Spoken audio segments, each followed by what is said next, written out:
Wake up with the sun in a steaming cup. Tune into the show where the vibes heat up. The Morning Mac got the flavor, got the glow. Start it right, let your energy flow. High takes rising like the morning brew. Fresh ideas and a laugh or two. From the first headline to your daily dose. This is the show where your spirit goes. Oh, it's the Morning Mac, where the time don't lag. Get your inspiration packed in a casual swag. Sip it slow, feel the rhythm hit your toes. Welcome to the place where the good vibes grow.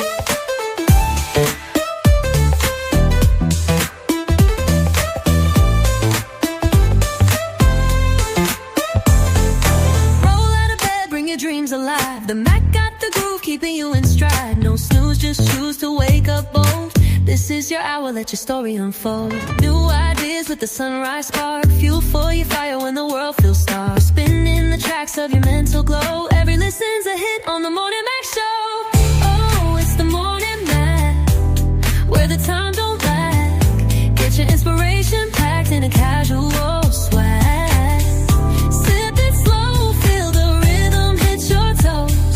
Welcome to the place where the good vibes grow.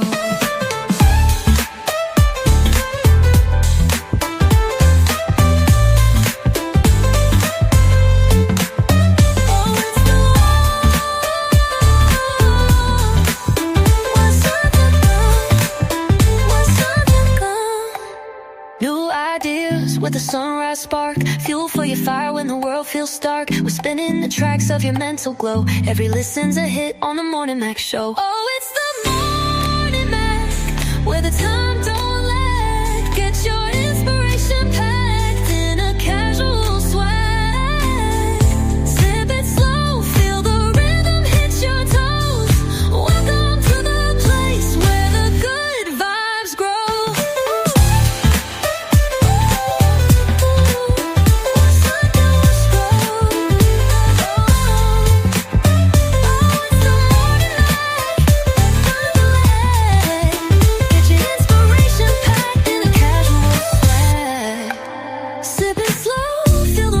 Your toes. Welcome to the place where the good vibes grow. Roll out of bed, bring your dreams alive. The Mac got the groove, keeping you in stride. No snooze, just choose to wake up bold. This is your hour, let your story unfold.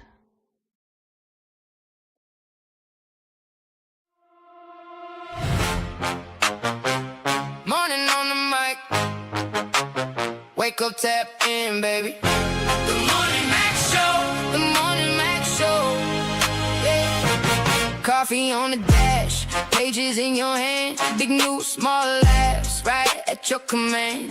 Mac got the truth and the jokes on deck. If your day felt rough, we could fix that right. Listen close, now it's time to ride.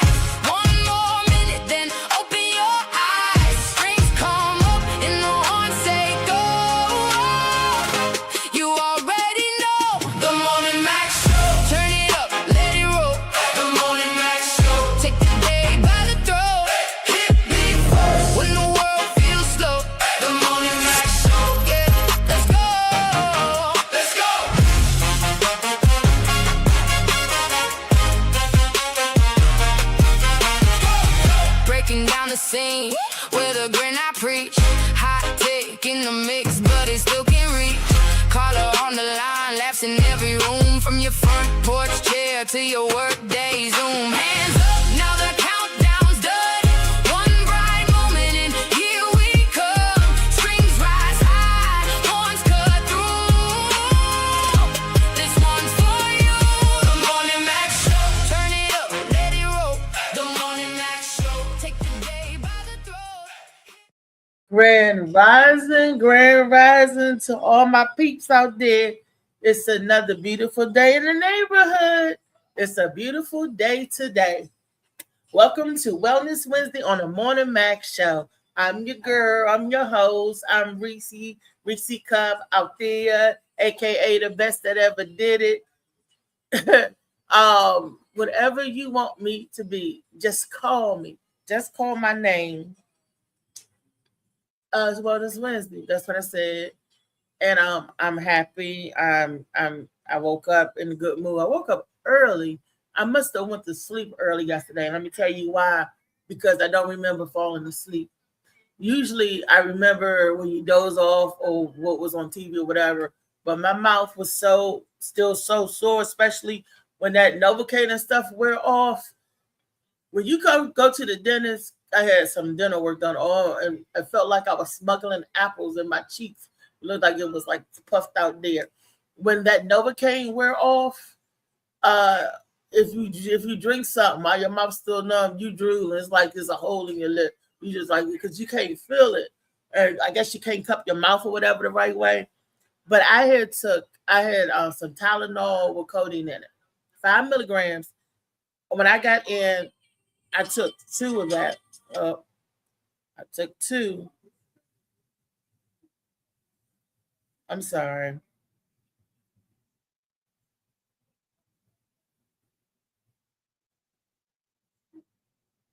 I took 2. I'm sorry. I always keep my phone on because I never know when the doctor's going to call or something like that. I took 2 of those jokers, and I don't remember when I fell asleep or anything like that. That's wild. But I got up and I was refreshed. I mean, I needed something to knock me out. In my mind, I didn't dream. So I guess that was some good rest. I guess my body was just like, you tired, go sleep, get your rest. And my body just took it. I don't remember dreaming. Don't remember falling asleep. Well, I know I got up at 6:54 this morning. Because every time I get up, every time I wake up, I look at the time. I have a habit of doing that, checking the time, to make sure I'm not late or early, whatever, and make sure I didn't miss medication and stuff like that, because that'll knock you off too. I was like, why am I up? But that was the longest little bit of stint that I slept, because I don't remember falling asleep. I don't even remember what I was watching. I mean, I couldn't even tell you what time I fell asleep. All I can tell you is that I was fully dressed with my clothes on, right here, sitting in this chair, but I was reclined. I didn't make it to the bed, For Wellness Wednesday, for all it's worth, I even had my night clothes. I was still restrained up. And, the first thing you do is let the girls out, when you get home and everything. So I got up this morning, got undressed, took my shower, got dressed again. I was like, it seemed like that I was out drinking or something. It felt like kind of like a hangover, but it wasn't a hangover. And I was like, how in the world did this happen? I can't explain it. It could have been a combination of a lot of things. Combination of not feeling too great on that side of the face. Could have been a combination of medicine. And then the pain medicine that I had to take. It could be I took a 10 instead of a 5, because the 5 usually don't do nothing. But I took a 10 milligrams this time, and it wiped my memory.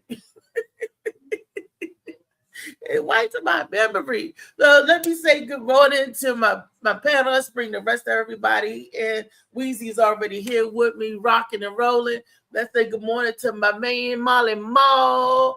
And who else is in the house with us this morning? Morning on the mic. Wake up, tap in, baby. The Morning Mac Show. The Morning Mac Show. Yeah. Coffee on the dash. Pages in your hand. Big news, small laughs. Right at your command. What up, Reed? Truth in the jokes on deck. If your date fell right, we could fix that. Rising. We got the Rev in here. We still rising, Morning Max family. What up, Rev? Who else we got in here? I get my camera. Venus. What up, Venus? Hey, Venus.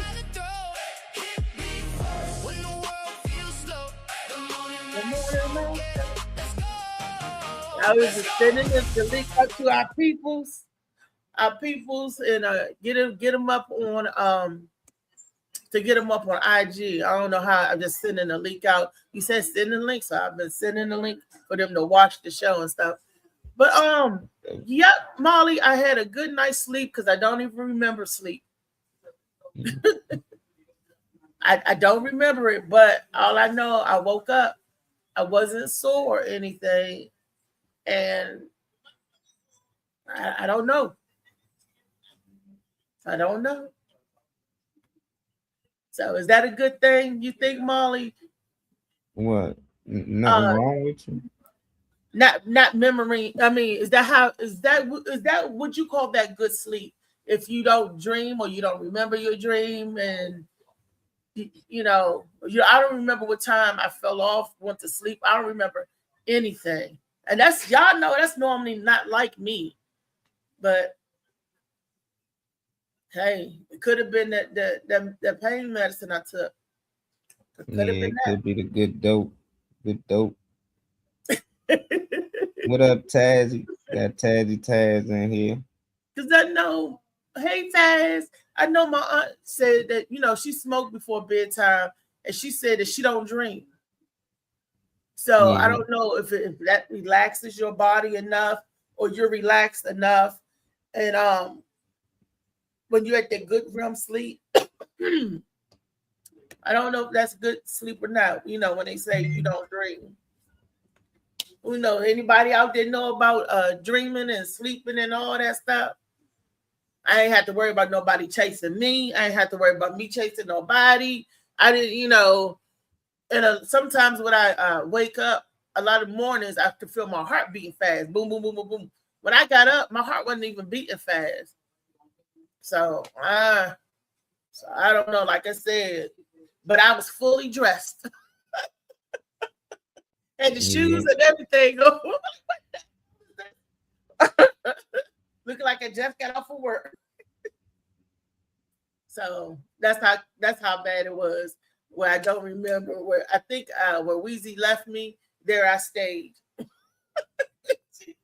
She was here pretty late last night till like 9 o'clock. We was trying to get everything together and stuff. And I think I really do. Because I don't remember. One of those days, one of those nights, So if anything happened, I'd have had to plead the fifth. So, but I guess like I said, I felt good this morning, though. I feel good this morning. Woke up early, got myself together and everything, and here I am. Well rested and ready to talk about some stuff today. Wellness Wednesday, y'all. Dana says she on the move today, so she gonna be in the comments. She says she know a lot about dreaming, but she have to focus on her today.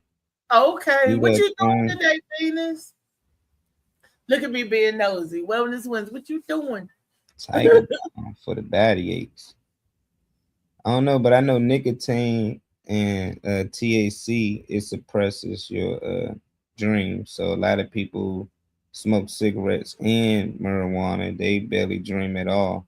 And I know people who quit, they eventually start to get that back. And they don't know if they're not dreaming, just like they're not sure if they're not dreaming or they just don't remember or they can't recall dreaming. But I don't know, I still dream. Well, that's our end. She don't remember her dream, but I know for a fact she dream because she be talking in her dream. She'd be like, Little John. She'd be like, yeah. She'd be partying. I was like, damn, what's she dreaming about? I want to dream about that. She'd be partying in her dream. She'd be saying all kinds of stuff, So, yeah. She'd be driving and everything. She'd have a good time in her dream. And when she laughed and she giggled, I was like, And then I asked her the one, I said, hey, what was you dreaming about? She's like, I don't know. I don't remember dreaming. And I'm like, wow. So she doing something, but it just be so good. I guess she just don't know, And I was like, wow. My grandmother used to say about dreams that it don't really mean nothing unless you can remember it. If you remember it, then it means something, It's not a dream, then it goes into a premonition. That's all of that psychological stuff, whether you believe. Some people believe it, some people don't. you know. But Man, before it was called a dream, I wonder what people was like calling it, or what was it looked as? Because if nobody told me mhm. that was a dream, I would assume I woke up somewhere else. You know, like I was like, damn, I woke up here, you know, and this happened, and then I woke back up here. But they say it's dream, so it's just like, why is we doing that? Why we experiencing that? You know, it's just like they would tell us the answer, and then we just take it as fact. You know, but me, I'm like, nah, I just it's still curious. It don't make it fact just because they say, oh, we studied this and it says this and that. Like, nah, we really can't explain dreams at all. Some people dream, some people don't. And dreams, you can fly, you can do all types of stuff. Only thing it seems like you can't do is that. Soon you about to hit the ground or something, you wake back up here. So who to say is that when we die here, we don't wake up somewhere else? Every I time we used to dream, think if that we too. die, you know, just like it's because you can't remember, you know. So it's just like how you know some of the dreams you don't remember. I'm sure it's plenty of people been around you sleep and you woke up and they was like, "Girl, you was over there dreaming like shit." You was like, "I wasn't dreaming. I wasn't doing."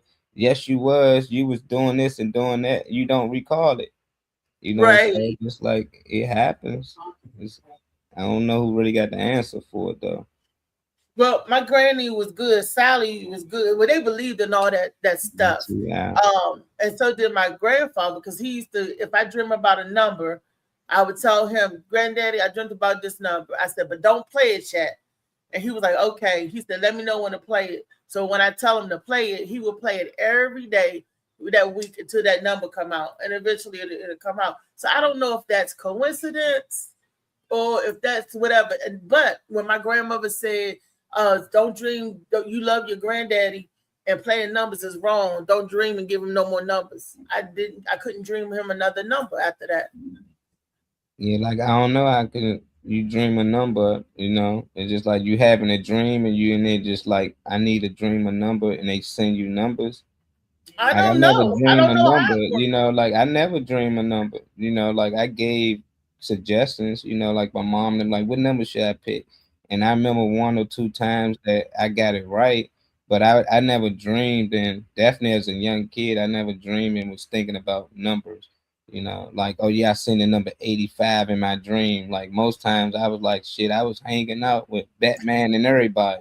You know, I wasn't thinking about no numbers. So just like I don't know, you know, like I think when people get older and they start to understand dreams and people tell them what it is, that's when they start to say, "Oh yeah, I start having visions and oh, you know, I go in my dreams and now I look at it this way." Yeah, as an adult, but as a kid, other than the movies, nobody even in the movies, the kid don't know what the dream is. He just start drawing stuff and writing stuff, and it'd be the adults like, "Oh my God, he got something here." But I just never. I can't see a kid just out here. Let me think of some numbers to get in my I parents. need to tell my They dream. special. Them if they doing that, they special. Them the kids we need to hold on tight to. But then to Somebody, hold on to it, because my grandmother sure enough, and it's sure enough did it. And even as an adult, if I didn't understand what I dreamt, um, my grandmother would interpret it for me. Like I kept having this recurring dream that I was bleeding all over, out of everything. And I said, Grandma, why am I dreaming that I'm bleeding? So she told me 2 days later, she called me, she said, you can stop dreaming about that. I said, why? We found out that my cousin, her nephew, was bleeding inside internal and all inside. He had a stroke and nobody knew what was going on with him. And then they said that he was bleeding from every or inside internal bleeding. He's bleeding. Yes. What? And my grandmother said, you stopped the dream. And I didn't have to dream no more. She will always, I was like, if I have a troublesome Valley dream, cow. I would bring that stuff to her. And she will always tell me what it was. And she used to say, if you can remember it, it means something. You know, they was all into that soothsaying and all that stuff too. The power. They was that's power. It's not necessarily soothsaying because a lot of us are born with gifts. Mm-hmm. You know, everybody has a gift, whether it's visions or whatever. I used to dream, and I wouldn't tell nobody my dream because even when I was a little girl, I would have dreams. But I never told it because one, I didn't have nobody to tell. You know, everybody was in their own little place. But I realized that I would dream things and then it would happen years later, or maybe a week later, So you or see maybe I stuff would see things. Yeah, from an, and it still happens now as an adult. But now what I do, I just sit and you know, because I will remember it, or I won't remember it, and then it comes back, and then it what they call a deja vu, but it is you saw it, you know. yeah. It happens a lot. I remember we be driving one day, or I could be on the train, or whatever, and be walking, and all of a sudden I'll see something, and I'm like, why does this look so familiar? And then everything that I saw in that dream would start to come up, and I'm like, wow. Yeah. I saw the kid's father, my ex-husband. I dreamed about him but I never, in my dreams, I never see faces unless it's my family. I dreamed about him in our apartment when we was living here in Carriage Hill. We weren't living here, but that's what I saw. And he was sitting on a bench, back facing me in that space. This was when we had our second child. I was sitting on the couch with her. My son was at school. He was sitting there doing something. His back was toward me, and I looked up. The furniture was the same.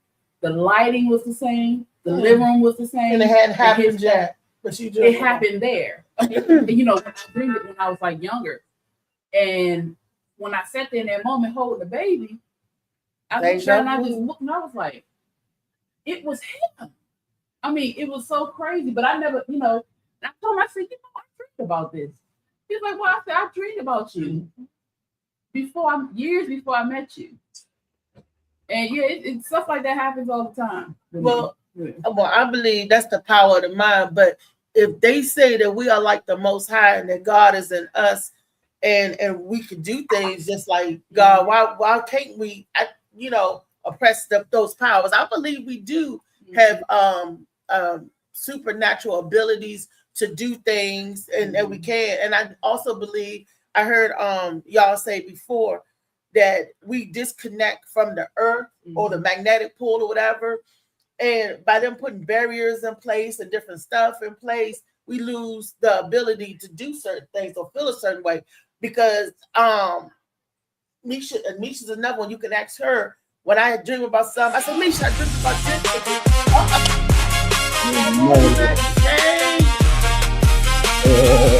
Breaking down the scene with a grin I preach. Money in the mix, but it still can reach. Call her on the line, because I would tell her, hey baby, I would tell her what was going on, and you know, because I needed to account for it. If I write it down, but I was like, I got to tell somebody this. So, and then when it happens, we was like, bam. So, because I'm like, I'm tripping. I'm tripping. So I don't do it as much as I used to when I was younger or when my grandmother was here. I don't know if that was enough for her energy or whatever, but things change. But I definitely believe that we have some type of powers and abilities. Everybody has a gift. Some people gift is they could see things or feel things or whatever, you know. So, you know, so I definitely believe that. And I definitely believe when we stay grounded and working in our gifts, that we are connected to the Most High. They got so many disruptors. I'm saying that right. Disruptors in the atmosphere and all around us, even with the social media. This might be a disruptor to take away from our natural ability to do things, that even as much as healing. Because now they're saying that too much screen time causes the cancer, the radiation coming off this and doing that. There's so much stuff out here in the food we eat, from the stuff that is in our environment. It's so many stuff, and they trying to block us from living up to our fullest potential. I believe if I got God in me, you got God in you. We got to have some of them traits. Well, right? we will at the end. Okay, so another thing, I'm gonna read the comments too, but what I was going to say is the reason why we disconnect is because we lose our childlike belief and behaviors and ways. You are closest to the spiritual realm the younger you are. You have the strongest sense of spirituality or the strongest powers, because you are still connected to the spiritual realm when you're born and when you're a little child. And there is a time of awakening between the ages of birth and maybe like 4 or 5. you're not awake to this realm. You know what I'm saying? You're learning, you're here, you know, you have the connection with your family, but you are still deeply connected to the spiritual realm. But once you turn like 4 or 5, unless you've had trauma, once you turn like 4, 5, 6, you become awakened to this realm. And that's a lot of times for people, when you go back, if you think about your earliest memories, some people have early memories, they can remember when they were babies in the crib. And it may not necessarily be trauma, but some people just have that. He said, Cal said, my time of awakening. Well, you know what the heck I'm talking about.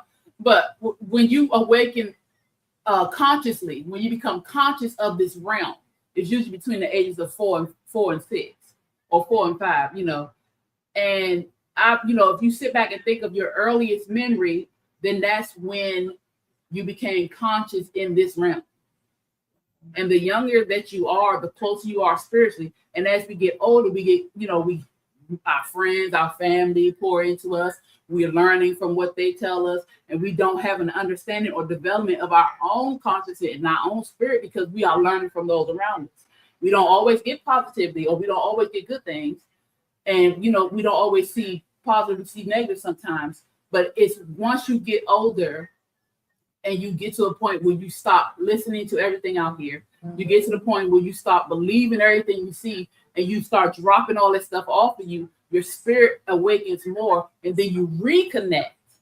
And that's how you are able to, if you have gifts or they've been dormant, they'll come back. You have to go and become more childlike. This is why I still color. 1, because I like to color. 2, because it brings out that child in you. There's nothing wrong with opening and tapping into that little part of you, because we still need that little part of us to be able to function in a crazy ass, ridiculous ass world.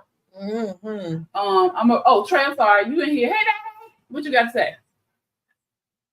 Nothing right now. I'm tapping in out kind of the middle of what y'all talking about. So nothing. I'm just listening at the moment.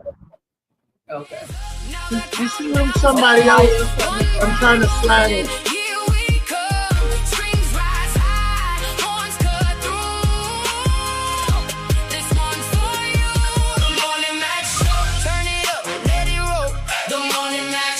Hey, Bill. What's up? What's up? What's up, family? What's good? We was talking about the power of the mind. The power of what? The mind. Oh, okay. How you dream something and premonitions and all that good stuff. Oh, okay. This is a true story. When my grandfather's father passed and my father's mother passed on the same day, right? And that night before, I had a dream that the angels came and visited me. I got up early that morning and told my mother that I was talking to the angels. My mother was like, "Something wrong with you, girl. No, you wasn't. Go sit down." And I was crying. I was like, "Yes, I was. They came to visit me." I'm sitting there crying because I'm not tripping. I'm trying to tell her I done seen the people that come talking to me, right? That morning, early that morning, I'm in the room crying, still getting ready for school, crying. Then my mother called me in the room and she told me that her grandfather died and she was crying. Then a little bit after that, my Aunt Joyce called. She was crying. Her mother died, which is my father's mother. And I was just like, I told you, I saw the angel. It's like, I don't know. This is me. But in my mind, I really believe that they came to talk to me to say goodbye. I really do believe that. And it was just eerie. And I think I cried for that whole week. I cried because my mother thought I was crazy, or cried because she didn't believe me. But my grandmother believed me. I told my grandmother, she said, "I believe you." And I was like, "Thank you, Grandma." I think that's probably why I could have been, why I'm always trying to prove something. Because they was like, "You crazy, something wrong with you." Like, no, ain't nothing wrong with me. This really, that could be a trigger or something, but I really do believe that. And I believe in spirits, and I believe they come and visit. I mean, that's just me, my belief. That don't mean I'm crazy. That's just what I believe. I can only believe what I've seen and experienced, right? That's been my experience. Anybody, you ever experienced anything like that? Molly, Phil, Trey, have y'all ever any experienced something that you can't explain? Something All the time. All the time. That's funny you say that, Reese, because check this out. I'm in a new play, and I'm playing the angel Gabriel. And don't stop laughing. No, And that's a good thing.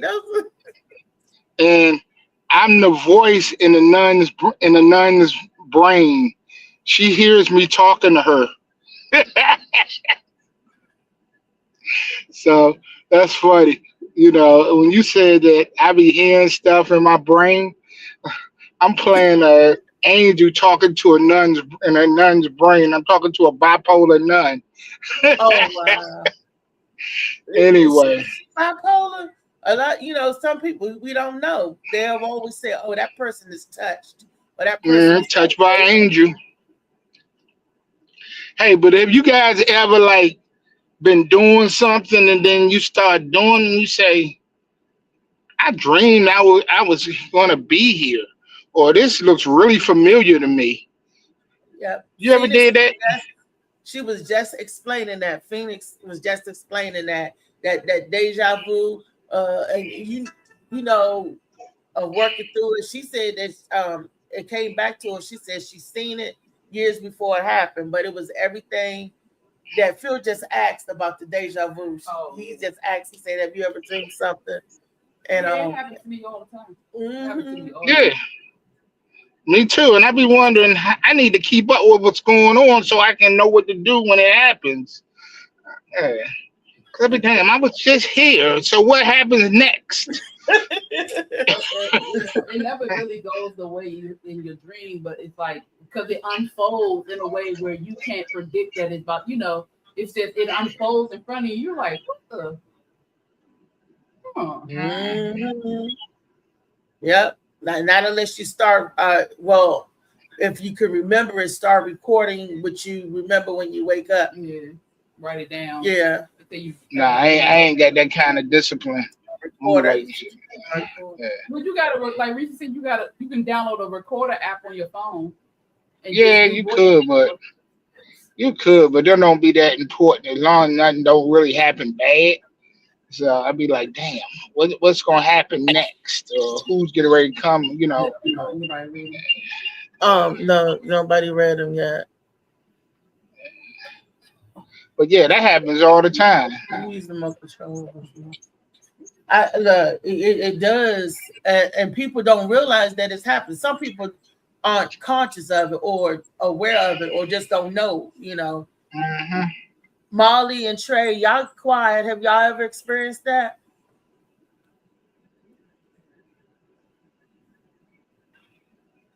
This is deja vu. He going through it right now. He trying to figure out what you gonna ask next. Nah, I experienced it a lot. When I was young, I used to see all types of shit. My siblings and them, they used to laugh me out. I had friends who used to laugh me out. Like, you see that right there? You don't see that man right there? I used to go through it, and as I got older, people start saying they seen stuff. So I ain't care to talk about it, because when I was young, I didn't have nobody to relate to. I ain't had that friend like, yeah, I be saying shit. Yeah, don't cut the light off. Like we used to cut that light off. I'm like, oh shit, here they come again. I done seen people like I done had conversation with like and been giving gifts to, and I'm showing my mother like, look what my god brother gave me. He gave me his hat. Like how he give you his hat and he got killed just yesterday. Mm-hmm. And that was the so it was just weird stuff like that. So as I got older, it just for some reason stopped happening. The more I got into like sports and stuff like that. But like my siblings, if they watching, they tell you, I just see all types of stuff, man. I done seen my siblings, people that lived before I was here, and they only knew it was true because I point them out in pictures. Like my mother said, they keep telling you to get off the sink. I used to jump on the sink and drink out the faucet. And this lady used to tell me, get down and get a cup. So I went and told my grandmother, like, this lady keep telling me, and when she went in, it wasn't nobody in there. I'm like, she's right there. Right. She can see her though.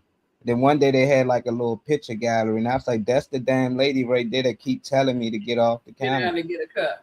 And it was my grandmother's mother, and she just Wow. and it was like, but I was scared, like as a kid, like people like, yeah, that's nice to have. I didn't want that shit. I didn't want to keep saying stuff. I used to be like, how do I get away from it? So they say pray and all this stuff, but you pray, they still was right there. I used They was Jesus, They was God, praying with you, Molly. man. I don't know what they was doing, but I never felt like they was harming me. But just Right. like Good. one out the blue, it just went away. It just like as I got older, I used to control my dreams. Like I can say, I want to dream about football. I dream about my game, and then the next day I would have that type of game. Like sometimes some of the plays I scored a touchdown on, I already scored this just last night in my dream. Right. Like we run the same plays, so I know what plays we gonna run. But I used to use that to my advantage. It's like me getting a practice in.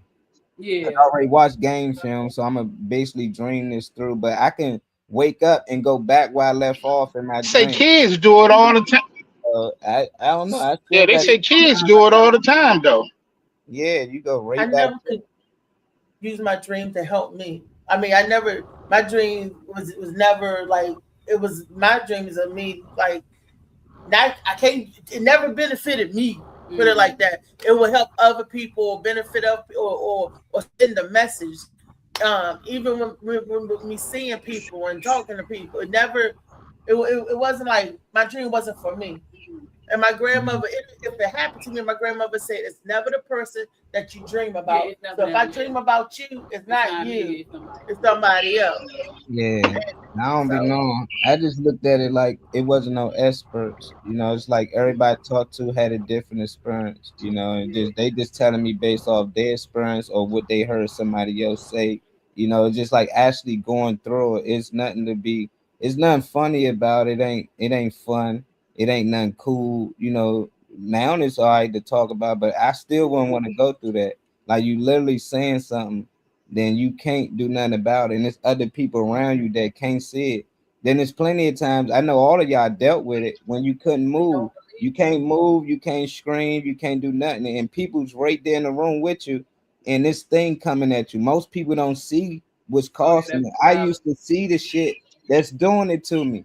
I used to see them like holding me back, and I used to be like, dog, let me go, but I can't scream because everybody around me. Then when they finally let me go, it's just like everybody like, you all right, boy, you tripping, and it's like that ain't no good feeling. I never, like, even the people I seen that was passed away in the dream, I never knew they was dead.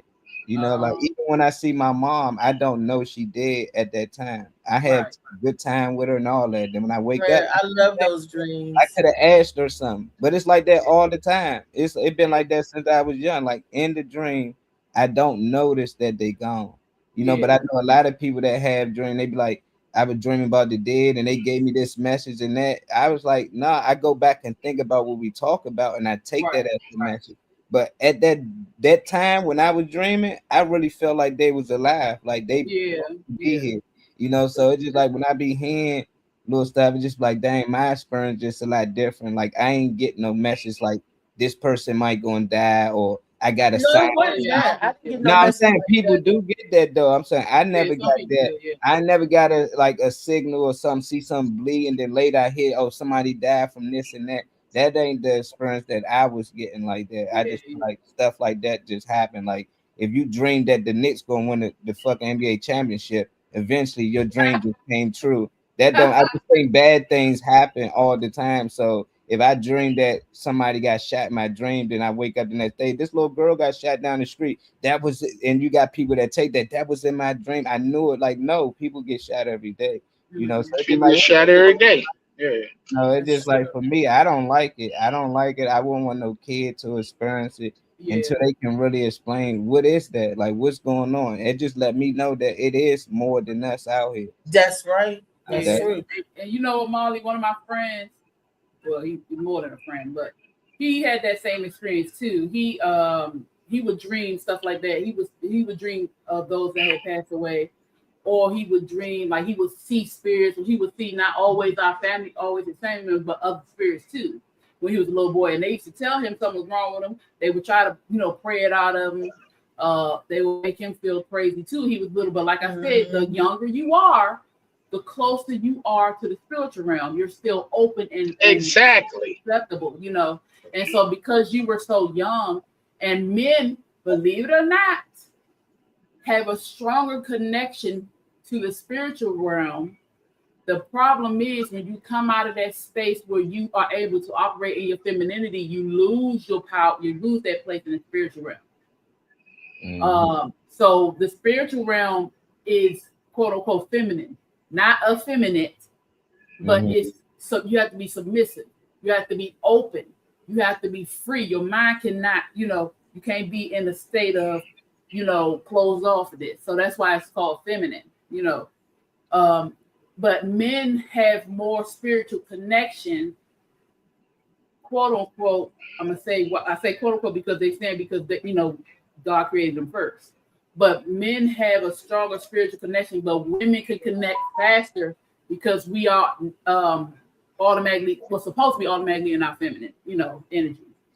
But as a child, you are very much connected, still connected to your mother, which means you still have more feminine energy, which is why you were being visited as much as you were. Plus, that's one of your gifts, to be able to see. And unfortunately, you had to deal with people looking at you like you was crazy, but that was what happened, and the fact that you were able to see people that were not here, that was here at one point, and you had never met them, should have told them like, yeah, this is something real. And the fact, I don't like when people always try to get you to pray some more. Everything is not demonic. Everything is not. Now that sleep paralysis demon was on you, but everything is not demonic. I dream about my grandmothers, my great grandmothers. I dream about my stepdad sometimes. My friend, one of my best girlfriends, she passed away. I think she was in her 30s. She was in her 30s. And Miss Free's daughter. She comes to me sometimes. They never talk though. That's the thing. They never talk, but I always know what they're saying. Ain't that something? And the only faces I know or see are the ones like I said, family or really close friends when I dream it. But yeah, just like you, it feels so real. I had a dream one time. We was at this cookout, like we used to do. We used to have cookout. My grandmother was there, my mother's mother, my great grandmother was there, my mom, my aunt, my uncle who had passed away was there. Like everybody was there. Nobody was talking, but they were talking, And I'm looking and I'm sitting back smiling. And I had told my mother about this because it was a lot of, she needed closure. And when I was telling her about the dream, I said, Grandma wrote you a letter. And she was her mother and her grandmother had wrote her a letter and they were apologizing to her. And I told her what it said, and she needed to hear that. Sometimes the messages are for you to give to somebody else. And because I gave her that message, I didn't know what she was dealing with internally. But my message to her, or the message that was sent to me to her, helped her deal with that. So a lot of times we're the vessels for other people. Like you said, it's not necessarily for you, it's for other people. But it's for you because the gift that you're given tends to help your heart or something, even though you can help other people. And for you, Marley, your gift was having the loved ones surrounding you and caring for you. Just like you said, your great grandma was telling you, "Boy, you talking about damn." She was protecting you because you could have hurt yourself, Now, when I lost my son Nicholas, when at Howard University Hospital, now, my grandmother that night, I was having a real bad, I was grieving really bad, right? And I was in this room, they put me in a room by myself. It was a big room, a huge room. But I dreamt that it was a fat white man, bald-headed. He was the orderly, came in all white, but there was other people around me. Everybody had their babies around me, and I didn't have my son because I just lost Nicholas. And the man was like, I don't know if he was chasing me or whatever, but I remember he jumped across me and I couldn't breathe. And I was like, get off of me, get off of me. I could feel and smell him. Wow. And I'm pressing the call button for help. And I hear the people say, Miss McFarland, I'm screaming, help, help, help. And they were like, Miss McFarland, Miss McFarland. But you couldn't. And I'm screaming and yelling help, but they couldn't hear me. And my nurse came in there because they said I kept pressing the button and tears was coming down my eyes. And they took they said, what was you doing in here? What was you doing? And I was like, all these other babies, they said, because your room used to be the maternity ward. Now, how the hell would I know about everybody having their baby, but I didn't have my baby? And I was like, that's why that room was so big. My grandmother said, don't tell them, because I called grandma immediately. And I was crying and I'm upset, and everybody think I'm going through the depression. She said, don't tell them what you saw, because they will put you in the psych ward. Mm-hmm. She said, don't tell them. She said, because you won't come home. They don't tell them what you see. Mm-hmm. You know, and I'm telling grandma. And then I said, well, why is this room so big? They said it was the maternity ward, mm-hmm. where the mom and babies. And I was like, oh, okay. Maybe they had lost their babies too. Maybe. No, they that's where I was in, the maternity ward. The people you saw. Oh, I don't know, but everybody had their babies. I just didn't have mine. You know, but I've seen him before, okay, and stuff. You know, little Nicholas. So that's really weird. That had almost similar to Molly. I've always had a lot of nightmares. Grandma said it was a witch ride. That's what they used to say. Yeah. I try to call myself trying to scare. Y'all met Reese and Bird down in North Carolina. They was little, and I called myself telling them a ghost story, trying to scare them. And I remember that morning, and I said, Ann, she was like, you tried to scare them and scared yourself, girl. She said you was dreaming. You know, I was like, no, the witch was riding me, because when the witch ride you screaming, you can't do nothing, you fighting and everything. And I don't know, I was a big scaredy cat, but I'm not afraid of the spirits anymore. I don't get that same arousal anymore. And if I'm having bad dreams, I'm always fighting something. Hold on. Pull that back up, Molly. Every time I say that, a gentleman says this. Alan said he don't agree. The spiritual world isn't woman or man, it's spirit. Giving it a gender is like asking if Wi-Fi is male or female. It might connect to everything, but it doesn't make. I didn't say it was woman. Yeah. I said it was feminine. Feminine and masculine are energies. Every time I say that, a man says this. It's not woman. It's not man. Masculine and feminine energies. The spiritual world and the spiritual realm are energy. It's spirit. So in order for you to fully tap into the spiritual realm, you must come submissive. Submissiveness is the feminine trait, not a woman trait, a feminine trait. Every man has femininity within them. Every woman has masculinity in them. In order for you to tap into that spiritual realm, in order for you to pray to God, you have to submit. That's what I'm saying. Men have a stronger sense in the spiritual realm. Y'all have a stronger presence. But the reason why most men aren't able to tap into it, because they will not submit. Because it's a feminine trait, not a woman trait. Okay? Thank you. Well. Yeah, but it happens every single time. I don't care if I'm in social media, if I'm in person, they say it all the time. And I'm like, you're thinking man, woman. No, I'm thinking spirit and energy. That's the difference. And then you said they won't tap in because of what? They won't submit. You got to have a submissive, Because of what? Most men don't want to submit. Why wouldn't they? It's just an energy. It's because it's a type of energy. Why wouldn't they submit? Go ahead and say it. Anytime, why won't a man submit? Because he won't tap into his feminine energy. What type of? Why wouldn't he tap into the energy? Why wouldn't he? I don't know. Y'all think because it make him feel like a what? When you mention femininity, like you're automatically thinking of a woman. That's why you mentioned my mom, and that's why he's going. It always is confused. No, but I explained it before that it's not man or woman. Exactly, and I Right. think it's still confusing to them. So But it's not if you listen. But if you're I think listening to Alan what should I'm have said, saying, "Don't agree. The spiritual world isn't feminine or masculine. no, he said it's not just man or woman. No, I said if he said that, how would you respond? It's I not would still feminine say or it's still masculine the same. It's still the same because because it's still energy. picking between the two, and it seems like But, y'all more but feminine listen, and we more I'm not masculine. picking. So Okay, it's listen, more of a listen what I'm female saying. trait. I heard what you say. I was trying to respond to what you were saying, but I know that's what I'm saying. If he had said that it's not masculine or feminine, it's just energy. I don't agree that feminine energy is an actual energy. Energy has a measurable definition in science: heat, light, electricity, motion, etc. Feminine is a set of traits, characteristics people associate with women, not a measurable force. Calling it an energy is more of a metaphor than no. If you believe in science, then you should be able to believe in the energy of what I just said. Yeah, that's what I was saying. If somebody says something got more feminine traits, they're gonna say women have more feminine traits, so it got more of a woman type feel. But a lot of women aren't submissive either.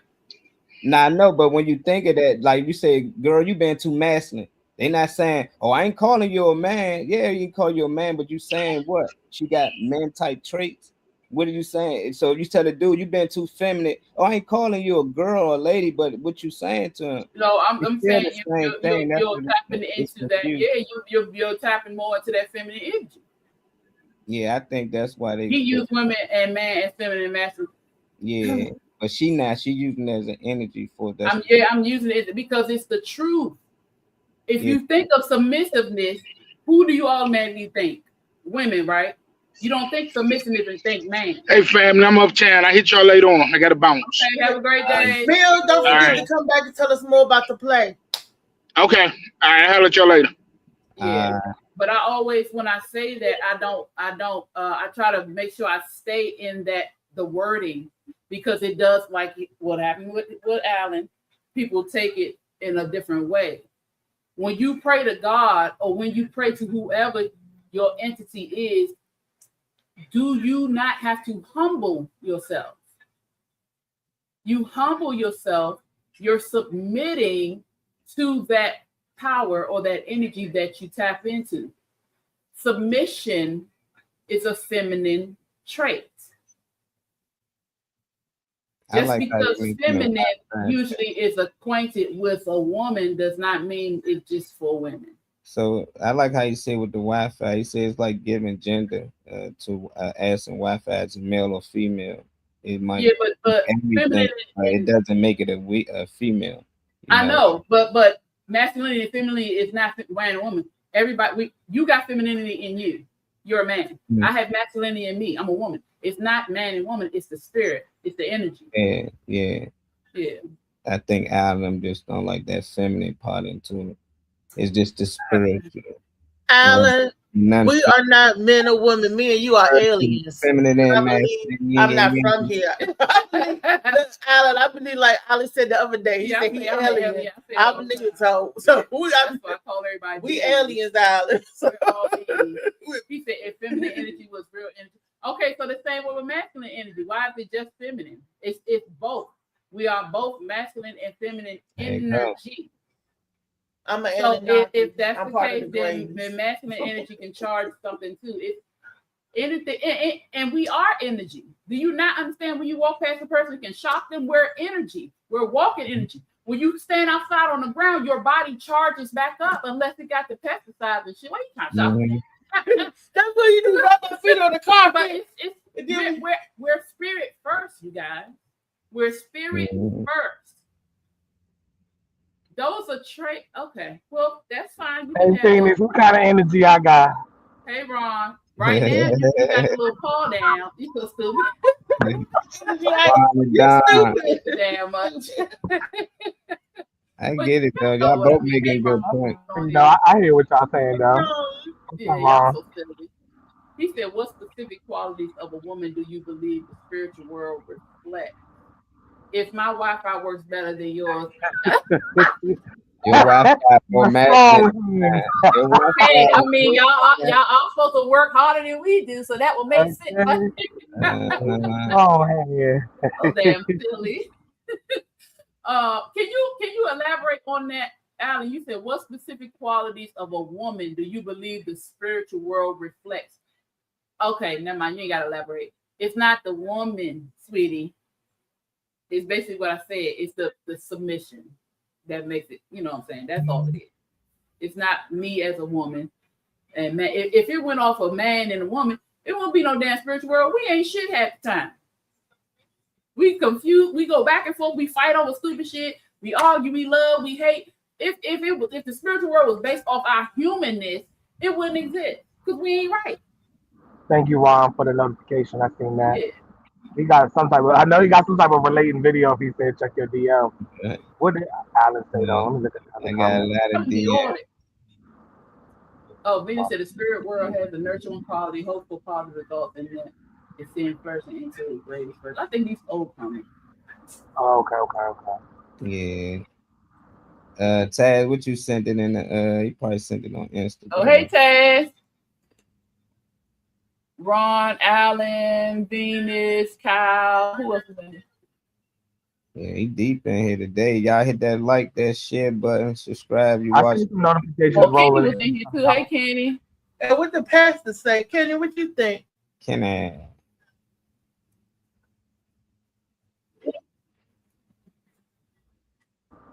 Okay. This is beyond my pay grade. I don't know about this. Also, y'all let y'all spiritual people hash it out. But I know I'm within it, but I just don't know how to work or maneuver or go through it. All I know is what I've been through, what I've seen. That's all. I think everything's just a belief system, though. People hear stuff, they believe it, Like my grandmother them told me Jesus returned.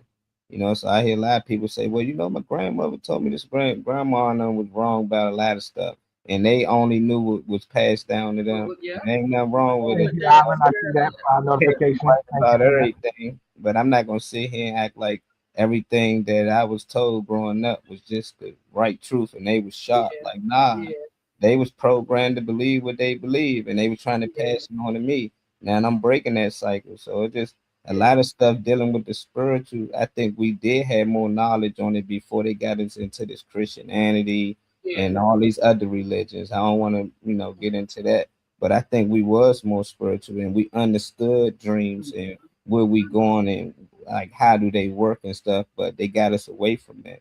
I don't know if it's feminine, masculine, none of that matter. I think that was just something to create division as always, or just to understand that this woman, this man, But outside of that, I can't give energy any type of gender at all, But if you're a woman and you feel like the spiritual realm is feminine, then so be it. You're a man, vice versa, so be it, But the whole thing is tapping into it, So you can find a way to tap into it and be a better you, then that's great. But I think a lot of this stuff just beliefs, different belief systems.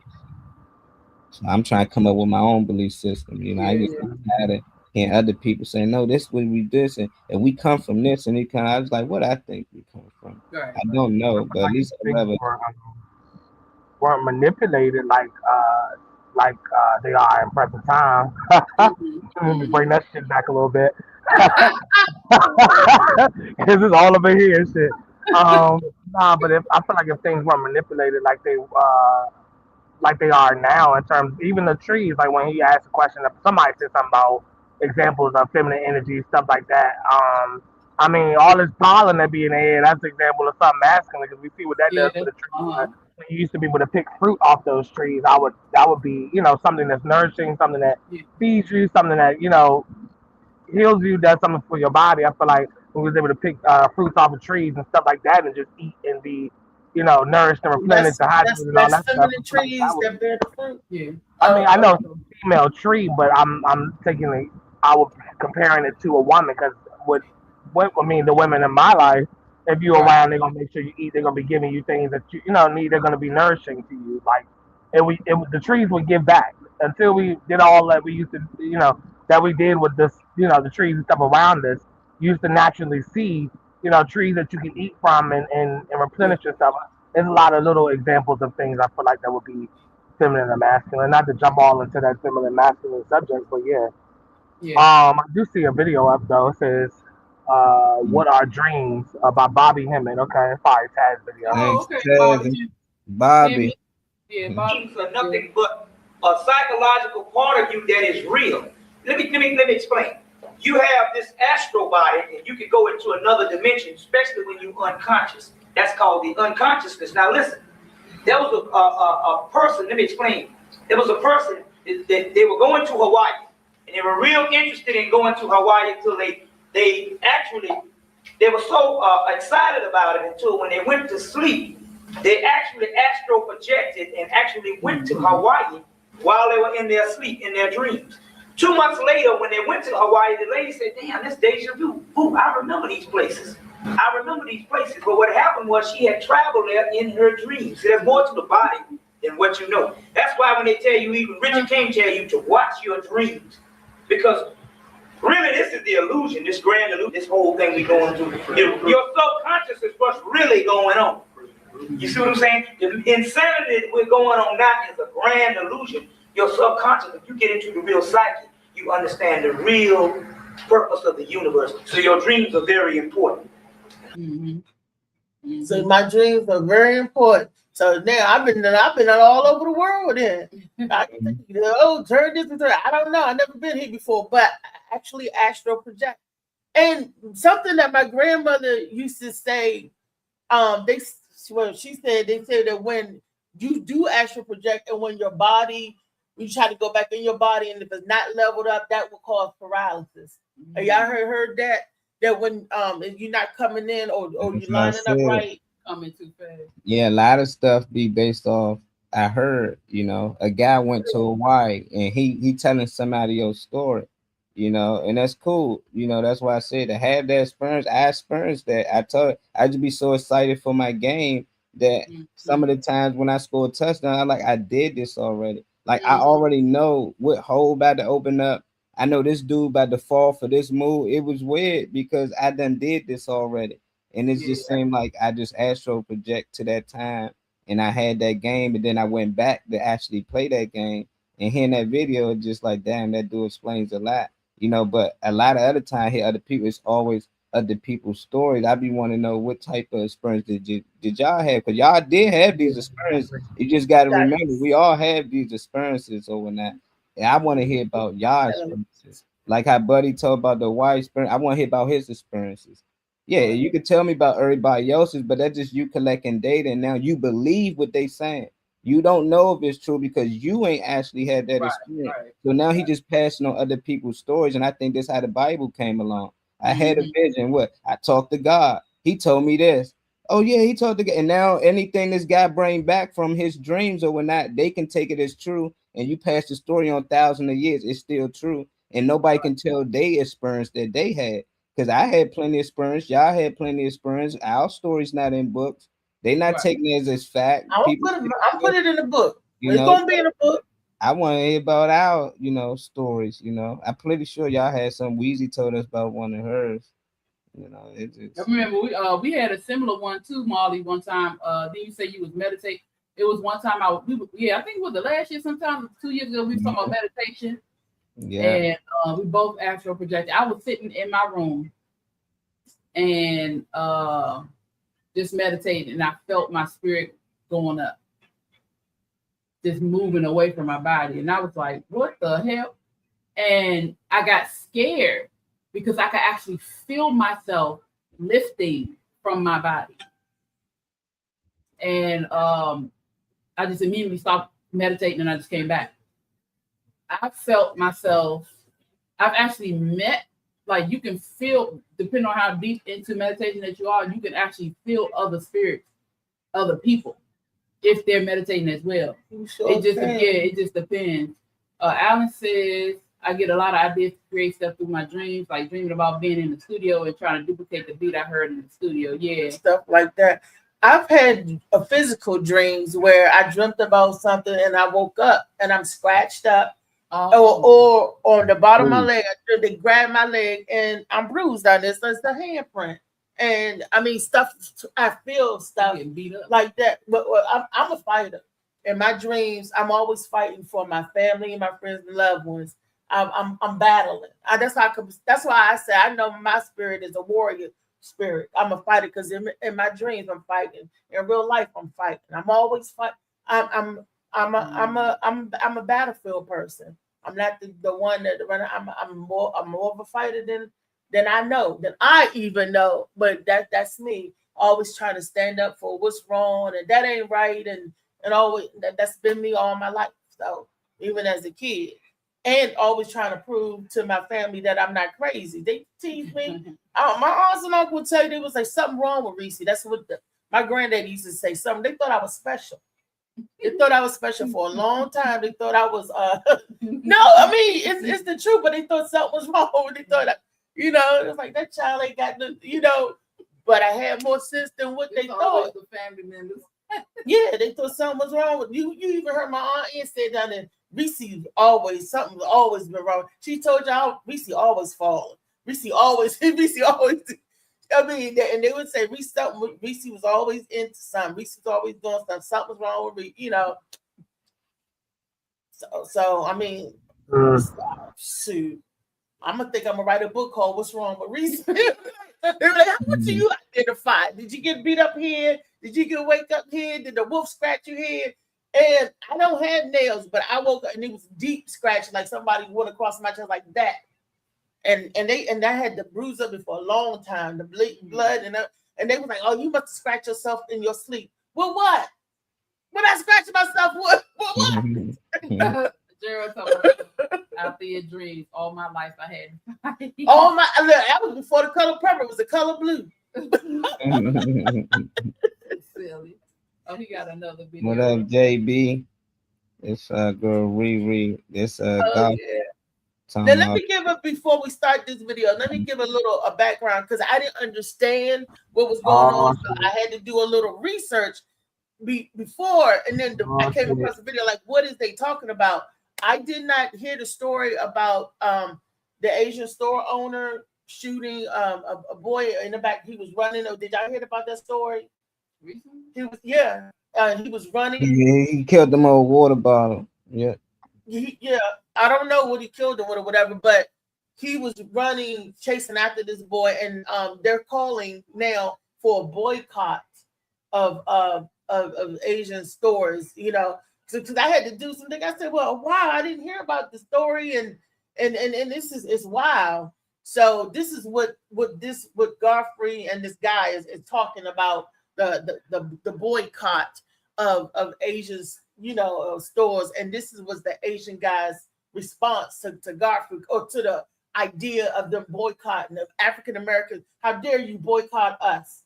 You live in our stores, our hair salons, our carry out, our hair shops, our nail salons, but you gonna boycott? It was that kind of banter going back and forth, and Look, I think I sent it to you separately. You and Misha separately. Sent out to some people separately. All right. Well, all right. Research. Yes, ma'am. But you made a general picture about us black people, and that lets me know you ain't. You're a bozo because you go, "Oh, we'll take away the liquor." This is what you said. I love when the black community says, "Let's boycott Asian businesses." Please do. We'll get rid of the Chinese takeout. Yeah, take the Chinese takeout out. That's whack anyway. You serve us bullshit. GMO, all that. We get fat and get diseased off of your dirty food anyway. Because the food that's in the hood is not good for the black people. It's good Chinese food, but the shit you serve is usually trash. All right? The dry cleaners. We'll be fine. A black man invented dry cleaning anyway. We'll be fine with the dry cleaning. We will find another place to get our dry cleaning at. The laundromats. We'll be fine with that. Let's get rid of the liquor stores as well. We don't need liquor. See?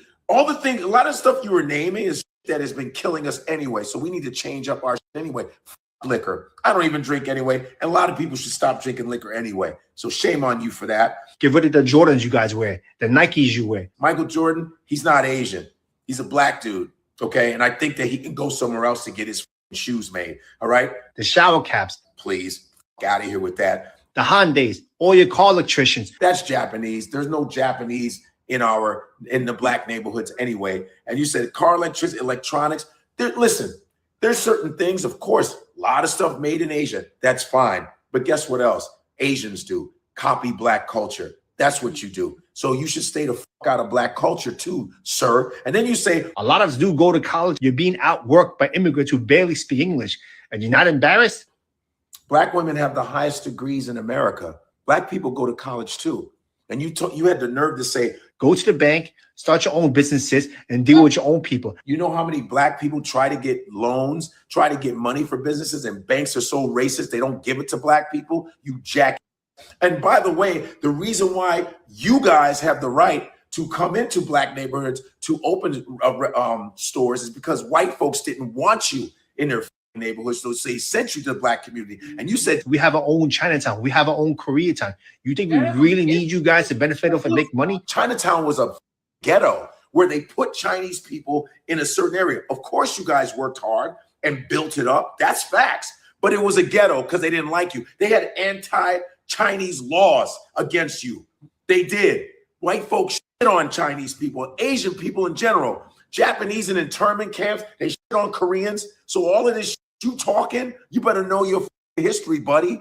So the reason why your is even here to open your mouth on that phone is because of the Civil Rights Bill in 1964. Did you know that? Off of Black American sweat is the reason why Asians can come in here and do what they do. Arabs can come in here and do what they do. Even Africans can come here. But you made a general picture about us black people. What's good, y'all? This your boy Chout Bout, man, a.k.a. Bout Got Jokes. Straight out of Southside Jamaica, Queens. Same neighborhood as 50 Cent. No Kizat.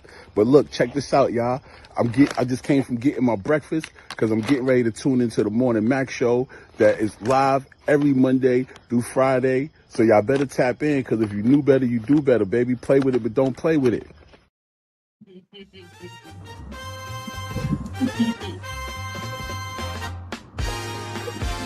Somebody coming in the house.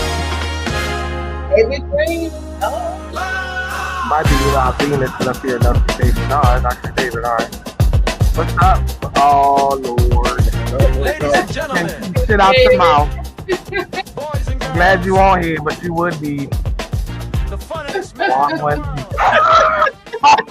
Like, nah, let me be here now. David, what you got in your mouth? What you eat? Banana. Okay. All right. Eat apples and bananas. Alan talking about some beep bop bop beep. Yep, that's when they, when you lose signal. That's what it sounds like. That's not. That would be called that would be wounded feminine energy. Yeah. Oh yeah, what the video was talking about? One was talking about boycotting, and then the other one was like, "How dare you boycott us? If you boycott us, it's just crazy." Now, we having a yellow and brown war here. It's just again, two cultures getting ready to separate and divide, and this has been happening going on for a long time. It ain't nothing new under the sun. But what is new that now they're debating about it. Now they're actually bringing up this is the reason for people to crack their history books open, to go look and do research. So be it. I mean, that's a good thing that they looking and digging and researching and finding. But Molly, we talked about this on the show some months ago about redlining, about how banks didn't give us our loan. We've always talked about our community being stronger when before the gentrification and before when it was trying to merge desegregation and all that stuff. We always talked about how strong our community was and everything. So that's nothing new. But I guess they're trying to say they're trying to target the Asian dollar like they did with Target and Walmart. But like Molly said earlier, he told me earlier, he said that's not going to stop people from going to the carry out. Sure. The boycott, they be like, we won't boycott right after you give me my 3 wings and 5 rice. Mama sauce. When they gonna boycott? After I eat this, I ain't coming back in here no more, Jim. I ain't coming back in here. They look known by name. But it's crazy because I want Tina to do my feet. At the end of the day, it's all of us against the government, and they find ways to keep us divided, fighting against each other, and we fall for the BS. But at the end of the day, it's supposed to be all of us, because it's more of us, we the people, than there is people in government. Hey, child, so it's all ridiculous. Like everybody, get the shit going. Beat the people up in the government. Like, but we can't see that because we can't see the forest from the trees. Just like Molly mentioned the other day, how the old heads in the neighborhood or the drug dealers be like, I bet you can't beat that person. I bet you this, and they be putting money on, and they betting off that they get the 2 people to come to generate more money for them. Who was getting the money? The 2 little boys was beating the hell out of each other for what, $5 or $10? But the big money was coming off the people that was betting again and profiting off of us, and that's what they're doing now, in a sense. That was a great illustration that Molly you gave the other day about that, and that's exactly what it is. The government is the old head gangsters that's stand to make hundreds and millions, billions off of us, and just getting us to fight against each other. Louise, I'm gonna give you 100. I bet you won't go punch Trey in the face for 100. Who? What? Well, who won't? And then somebody go out and do it. Batman, hit my hand. I bet you won't be the first one to do that. Bam. And just doing stuff like that. And the people that's getting rich is the people behind the scene, but they orchestrating the whole thing. And we can't see it because we too busy this. Yeah. And this what look, somebody gonna get to doing this, and then somebody gonna get to do, But what's up here, Molly? What's this? This is the kid Cyrus who they talking about. The agent guy killed him for 4 bottles of water. I ain't talk too much about it because I just think it's dumb with this psyop shit. I told everybody that's Trayvon Martin on the right side, So 14 years later, a 14-year-old kid get killed almost exactly the same way, and the guy get off with it again. This seemed like it was trying to start an uprising between us people. And I seen a lot of that's how they do. Yeah, it just looked so much alike. It seemed like, God damn, it's the same kid over. And it could be true, but it just seemed like, how is it that y'all got video of this kid leaving the store, getting chased down by this dude? He's leaving, he's fleeing, and they chase him out the store. He falls and they shoot him and they kill him. And he get away with it. This is not his first incident based on the information they got out there. So it's just like this Chinese guy, whoever he should be locked up. But he so it's causing outrage a lot of the people who out here right now, So at the end of the day, a lot of the people in the community, the Chinese community, like the people at the curry house and stuff, they already seen this coming. They said what happened was wrong. He deserved to be in jail. And they coming together, blacks and Chinese coming together, saying we're not going to be divided by this. Right. But you got people like him that we just shared, they get paid to come out there and promote it. Oh yeah, ban us black people. That's what he get paid to do. Godfrey get paid to talk against it. But it's still to keep the narrative going, to keep the division going. We don't need y'all. Y'all don't need us. No, we need each other. And that's all they saying. They saying that's been working together lately. No, we need to break this up somehow. So we're going to stage this. I think it's staged. I can be wrong. I'm sorry if I am. But it just seemed like they used the same playbook and the plays not every single time. And now the kid, damn, they look exactly the same. Yeah. That's what I thought. They allowing this to happen, then that said a lot about America. It's just like, what we doing now? Kid just did for defending himself. Stabbed the kid for defending himself getting jumped. But then another kid turn around and this happened. It's just like it don't make sense. It like they gotta do better. I don't know. We got to do better as a people. That's why I'm glad we're talking about it. So we letting each other know, like, look, this is messed up, but this is the narrative they want you to believe. We did to bring it together. Morning on the mic. Wake wake up, tap in, baby. The Morning Mac Show. The Morning Mac Show. Yeah. Coffee on the dash, pages in your hand. Big news laughs right at your command. Miss Andrews, if you nasty, hey. Like, nah, what's up? I'm glad to see you on. Yes. Glad to be on. Look, so I'm glad we're talking about it. So we letting the people know, don't fall for the okie doke. We're bringing awareness of what's going on, because somebody I might hear it and might say, oh, this, that, and the other. But we're telling y'all what's going on. And I'm glad Molly pulled that video over the comparison stuff. So keep giving you food for thought. And Molly makes a very valid and accurate point about how every certain amount of years, it is something that happens, and unfortunately, someone loses their life. Sacrifice. They sacrifice collateral damage. It's collateral damage. And they do it all over the place, just like when everything was going on, when everybody was attacking the Asians. It's this happens to keep us retarded. It's no other word to say. Say it again. It happens to keep us under the mental control of the government, because we are emotional. We see one of our children or some other child or somebody, be treated unfairly, their lives are taken, and we are automatically ready to point the finger at the person. Yeah, that person needs to be in jail because they did it. But there's always something behind it when it happens. When they get close to like this midterm, right? It's midterm. When they get to midterms or time for election, here we go. And it's unfortunate because these children or innocent people lose their lives because you want to do something to control the masses.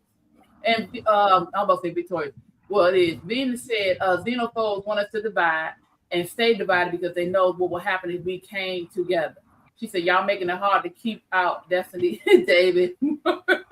We making it hard to keep them. Making it hard to keep them out. Destiny out.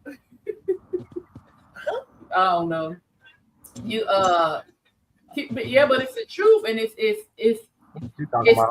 because we see what Adam said exactly. 2 clowns of feminine, Lord. I think the problem is that we're so busy arguing over labels and identity that we forget that we have in common exactly division is easier to manage than unity.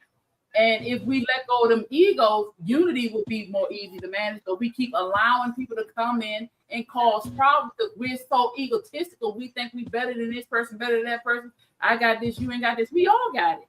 We all do the same thing. We have different cultures. We do things different. But if you think about it, all of us get from each other.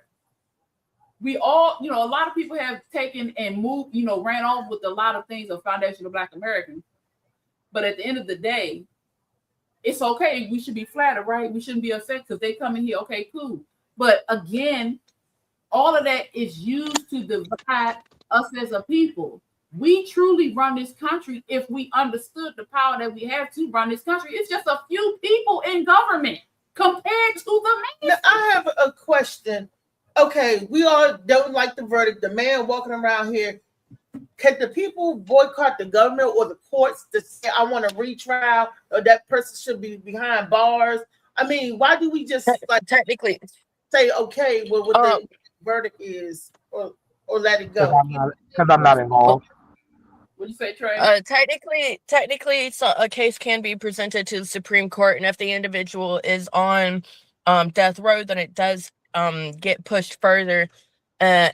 As long as it has good enough basis. You can, if a lawyer presents this thing and says, hey, we think that it was a mistrial, we would like to go through the trial again because I have new information to present to this trial, then something can be brought back up with the new information and then a retrial. And like I said, if the person is on like death row or something, it'll be fast tracked. But if they're not on death row, there's no new information or anything like that to try and support a different outcome, then nothing's gonna be able to be done legally. If they create the laws, how can you beat them at it? I can always change, at any time I can change the law. That's why every year they say they change this, they change to fit they lifestyle. Everybody need to change the law to say that you don't have to be born in America to be president, and then we can vote for people like Mamdani, who is making New York better every fucking day. But they put Melania there. That's the trick bag. they're gonna make somebody do some good so they can continue to do bad, and that's the trick part that everybody fall for. They throw one little good guy out there now. Yeah, Melania. Now he gonna be probably the next president in 8 to 10 years. We don't know. And now people. Well, he wasn't born in America, so as long as the rule is you have to be born in America, he can't. He has no ability to run for president. They can change the laws at any time. Just how they change the law. I hope they can. Your birthrights. Trump versus Barbara. You got your parents got to be born here, so you can be a citizen here. So they changed that. You know, that just lets you know they can change through that fit them. Right now, Trump like, nah, I don't want all these immigrants to be able to have citizenship here. So I'm gonna change the birthright law. And he can do it. Now, The birthright law wasn't for the would immigrants. Donnie get deported or get put out of his position if they? Because you just said that he's not from here, right? So that means that he's a mayor of New York. Yeah, because they want to be mayor of New York. Yeah, you don't have to be born in New York in order to be the governor of New York. You just have to be voted in by the people, and he has been in New York for a couple decades. He's experienced New York already. Like we had Arnold Schwarzenegger, like he was out California somewhere. Yeah, and he wasn't born in America either. He was born in Australia. Australia. He's born in Australia. No, Austria is right next to Germany. Right next to Germany. You think they voted for him for his political views, or they voted for him because he was the fucking Terminator? He was the damn Terminator. That's the only reason people voted for him, for real. Yeah, well, the year that he ran for government, there were 32 individuals running for governor, multiple stars. Apparently in California, it doesn't actually take a lot to run for government or for governor.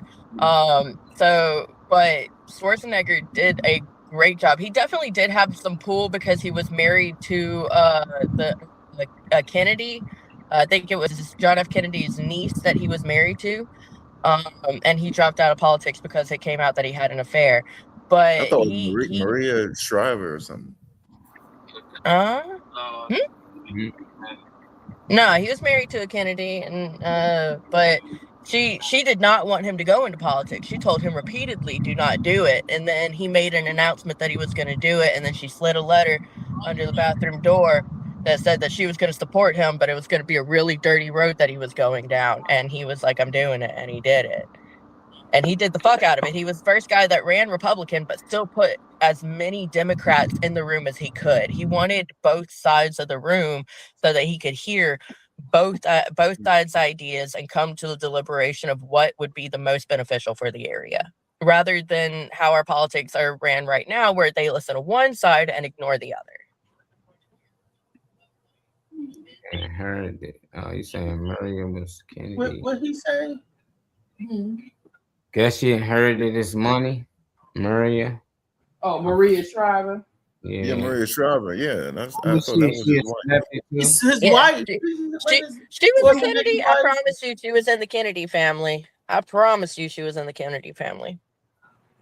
Yeah, but I don't think her last name was. I don't think her last name was Kennedy. I think it was like. That wouldn't be a shocker. I just know she was niece of John F. Kennedy. Yeah, she was some kind of that bloodline. That just lets you know even more that he was placed there. It wasn't like he woke up one day, it was like, I want to change things in California. They said, no, we need you to be this. And he did it. No. He said his wife was continuously trying to get him to not do it. Based off what they saying, you believe that's the thing. Like they can put a story out and it's like, people talk like if they know them, like they know. I watched the Arnold Schwarzenegger documentary. It was great. Exactly, a documentary, meaning that they can put out there and say whatever. It's like at the end of the day, it's like he slid and she slid a note. He did this and that. I didn't even want him to run, but he ran. It's a story to tell, but at the end of the day, I don't think none of these people place here. Yeah, he's married to Maria Shriver. Yeah, that's what you and I have been saying for a minute. He shouldn't be currently married, or last I checked. When did he get married to like the recent chick? Because last I checked, the chick he was married to and he had all those kids with, she divorced him a couple years ago because it came out that he knocked up the maid. Yeah, do your thing, Arnold Schwarzenegger. I was just trying to make a point that they Right. put people in different areas at the end of the day that they want to put there. You know, the guy in New York is in New York because they put him in New York. People love him because of the things they allow him to do. The minute they tell him do something else, he will do that something else. That's all I'm saying is they get people to fall in love with people so you can vote for them and get them in place so they can actually change things, but nothing changed for us. All the people get in the office that people know and love. People love Bill Clinton, but what changed for us? He was on No. television apologizing. I was like, hold on. But the whole time people thought he was doing good for them. So it's just like until people realize that all of these people are a piece of shit and they don't care for us at all. It ain't no good guy on their side. They all against us. It's us versus them.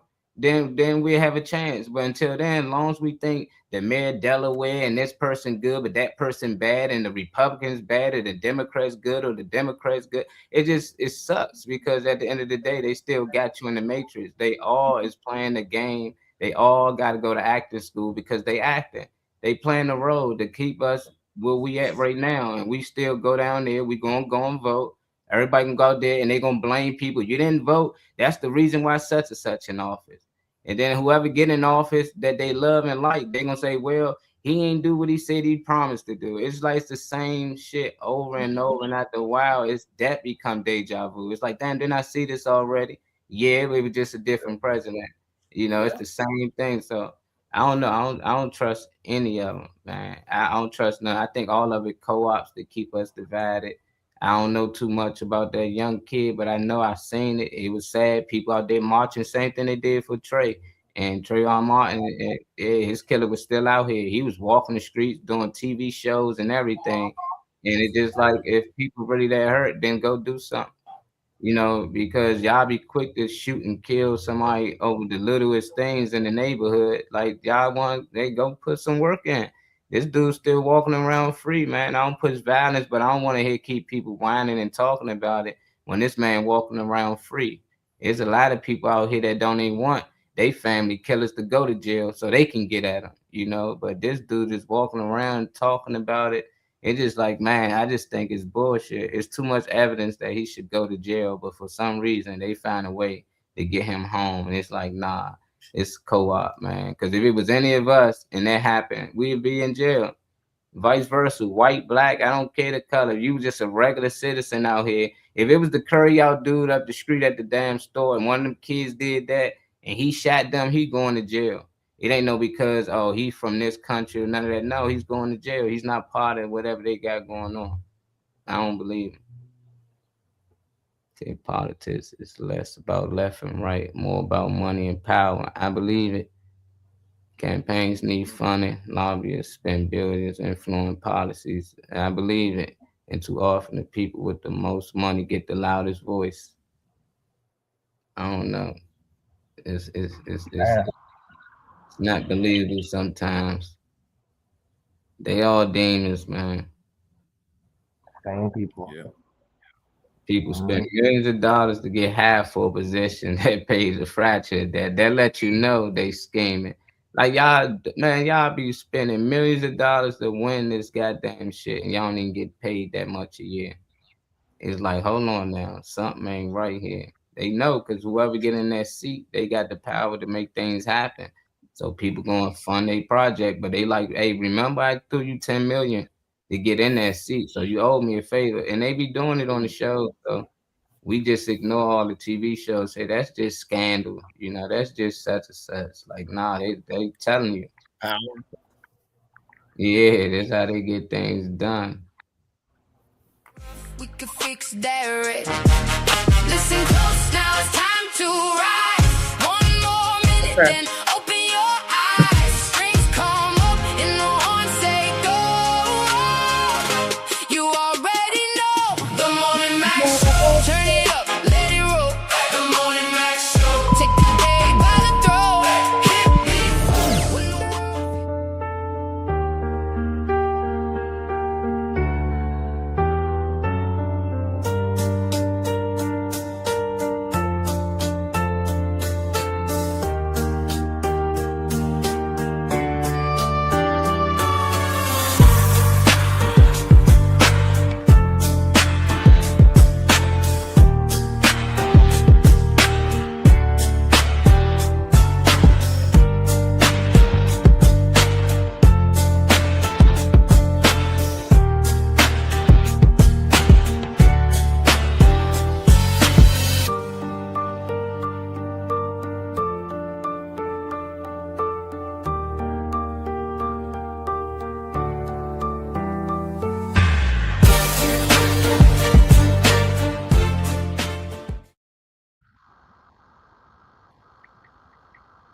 Wellness Wednesday question of the day. What hurt people's mental health more?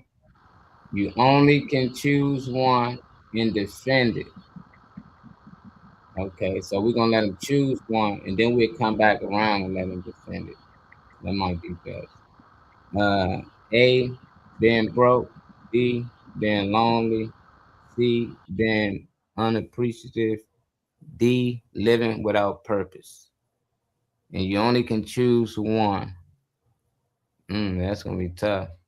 We bring them pop out. We're gonna see when they pop back in. So we don't. Oh, that's the only one. Oh no, we got them back in. I was like, what happened to the ladies? Question pop up out. They got the popping out. Out, where y'all going? You know my roomie wants to answer. He's right next to me. He's about to go off to work. If y'all want to hear his response, come on, let's hear.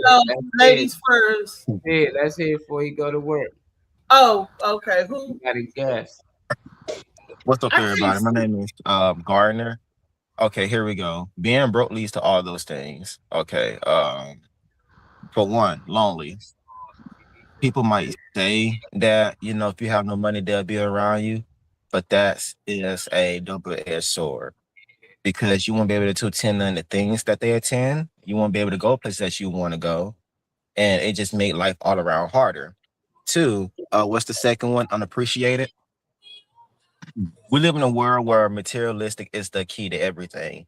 If you don't have a social media status or a certain car or a certain thing to prove that you're somebody, people won't care and they will not appreciate you or your time and purpose. You do need money to leave your mark on the world. I know that's a cliche thing to say, but I'm a musician. As a musician, I need the money to mix my songs, to get the band together, to do everything. It's just that you need money to progress, to complete your vision. You cannot shoot a high-class movie without money. You cannot make a high-quality song without money. You cannot get your dream car without money. You can't get your dream house without money. You can't get your dream job if they want a certain attire without money. There are just so many steps to it. Our government built our economy, everything around money, around status. So the reason why everybody having a hard time mentally because we have no money. The reason why everybody committing crime is because we have no money. The reason why there's so many insurance scams, people have no money. It's all based around greed. Once we all get away from greed, all those things will cease to disappear. It will cease to exist. Yeah. So money is the root of all problems. Like they say, money is the root to evil. It is the root of problems too. It's a different ball game that people. It's a different ball game. Okay, there's levels to it. You can have money and still have all those things, be lonely, unappreciated, and purpose. But at the same time, if you have money, you can say, "Hey, here's a couple of dollars. Pretend you want to be around me for a second." No. Oh, hey, I'm unappreciated. So I'm gonna go and do that for people who appreciate me. 'Cause I have the money for it. I need purpose. What can I do? You can go use the money and spend to find your purpose. You can go explore. You can go try different things. Money comes into aspect for a lot of stuff. Yeah, he's saying being broke. So I like that answer, and you defended your answer very good. We're gonna see what the rest of the panel gonna go with. See, ladies, we going back to y'all. Riri, which one of y'all starting first? You get the. You gotta repeat the question because me and Louisa popped out. We couldn't see it. Oh man, say what hurts people mental health more, and you only can choose one, and you have to defend it. Being broke, being lonely, being unappreciative, and living without purpose. Go ahead, Destiny. We want. She been there. We could have started with Destiny. Then go ahead, Destiny. Starting with you. You lady.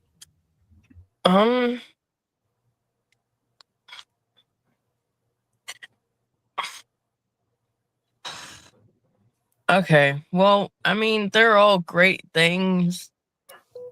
And In my situation, I guess I'm gonna go with being broke as well, because like I've got multiple things that serve me purpose that I can go do. Whether or not I'm feeling unappreciated at the end of the day doesn't matter, because the next day is here and I got to keep doing all that I'm supposed to do. Although a little thank you here or there would be nice, right? But being lonely, I don't have enough of that these days. I miss being lonely. I'm gonna resort back to the being broke, because in my lifestyle at least, the being broke thing, broke is why I don't have a car. broke is why I can't go do all the things that I love to do so damn much. Broke is why I question so many things so hardcore. And if broke was out of the equation, then things would be a little easier for me. I'd have a lot less questions, a lot less worrying, a lot less stress, and I can just like when my bills are due and we have no money, I am a complete and utter bitch. But if bills are paid and they go, hey, let's go get some food, I don't care. Let's go. I don't give a fuck if bills are paid. As long as everything's going well financially, I care less personally. So I'm gonna stick with the being broke. Give me some money, make me happy. And you also got to pass it off. You got to remember to pass it off to the next person when you're done. Althea. Yeah. Okay. I'm not going to pick money, because you can have all the money in the world and still be miserable. Mine is more mental, because if you ain't got your head on right, don't look at Britney Spears, for example. She is rich, but that bitch is Looney Tunes, allegedly. Because she didn't have no mental peace, no fortitude, or whatever, that mental one. Which one goes with that one? That's the one I'm picking. Which one goes with that That's one? That's not on the list. That's being controlled by somebody. That's not on the list. Being controlled. Being unappreciated, living without purpose. But I can't see. You pick C. Tell us why. Living without purpose, or being unappreciated. Appreciated.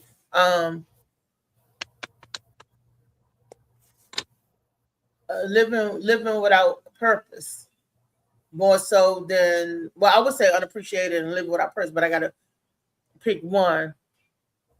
It will be living without purpose, because I'm unappreciated all the time, but that don't stop me from going. But if I have a purpose-driven life, I know there's something that I want to do, and money may help you get there quicker or may help you do it, but you can still have all the money in the world and still have no purpose. I would say the purpose one for me, because money go and come, you know that. So I'm going to, I guess, without a purpose, it hurts people. I'm gonna say let everybody get the first. Yeah, I'm gonna say being lonely. Again, you can have the money. You can have a purpose. You can even be appreciated. But when you are with yourself, and if you don't feel that you're all right, you feel lonely, that can mess up your mental. That can mess you up mentally, feeling lonely. You could be in a room full of people and still feel lonely.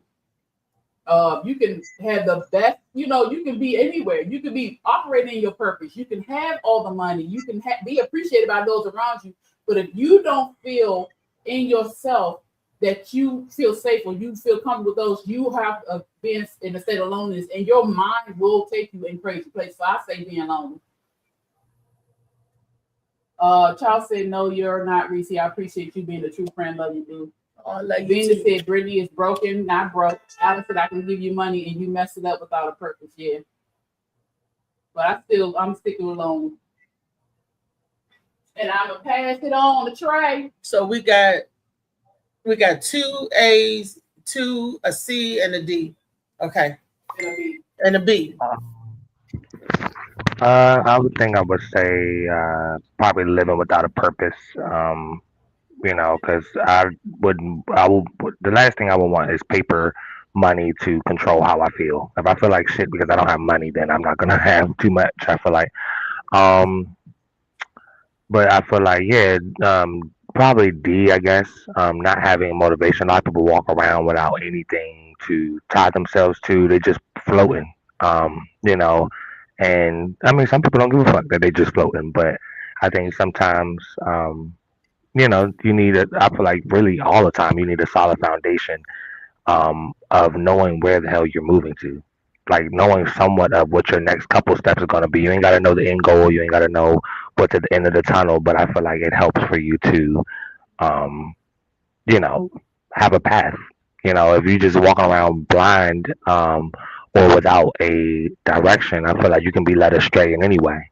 Um, you know, being lonely, you're gonna have periods of loneliness because you come in this world alone. You're gonna live. You're gonna die alone, or or I guess transition from this planet alone. So all of the loneliness, feeling unappreciated or whatever, and being broke, I feel like you're always gonna go in and out of by default. You can have a whole bunch of money and lose it all. Go back to being broke, and but I feel like personally, it's the for me, it would be D. It's living without a purpose, not having no kind of idea of where you're going, and you just existing. Pass it on. Passing it off to. Hold on, I'm in the fucking library. But anyway, I'll pass it off to David. Okay. All right. So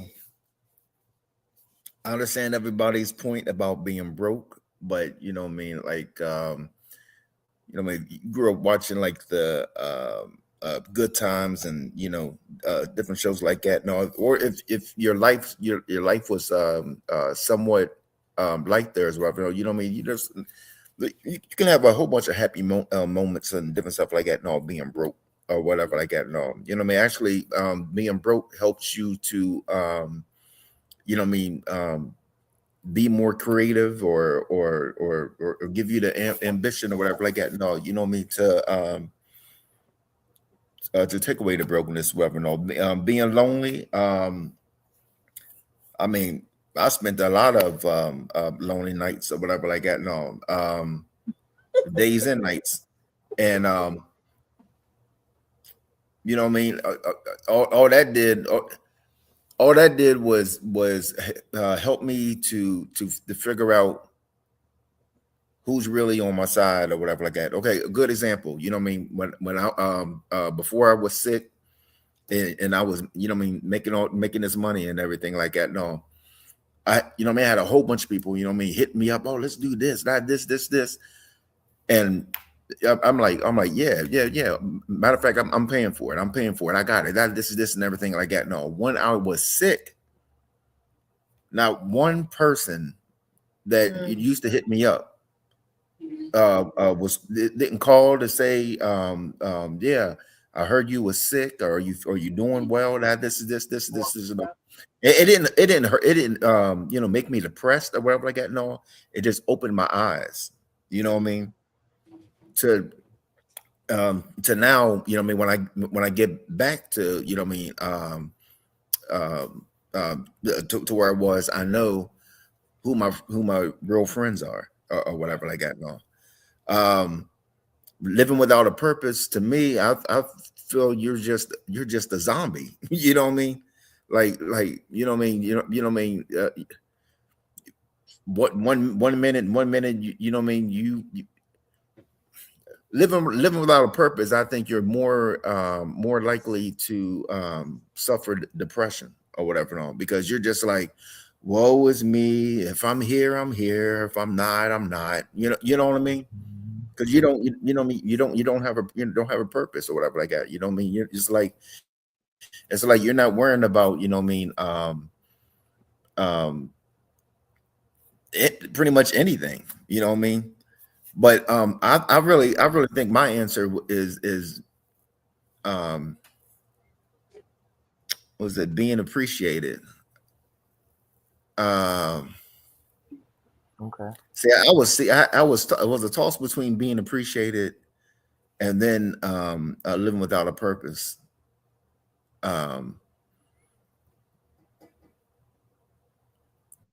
You know what? I'm gonna go with Trey too. Yeah, living without a purpose. Because like I said, you know what I mean. If you live without a purpose, you're just here. You know what I mean? Like you have that I don't care attitude or this. You know what I mean? So that's the one I'm gonna go with. What do you think, Molly? I think they are good answers, but I'm going more for what hurts people mental health more, not what hurts me more. Because if I was just going off me individually, my answer would be different than what I think as people.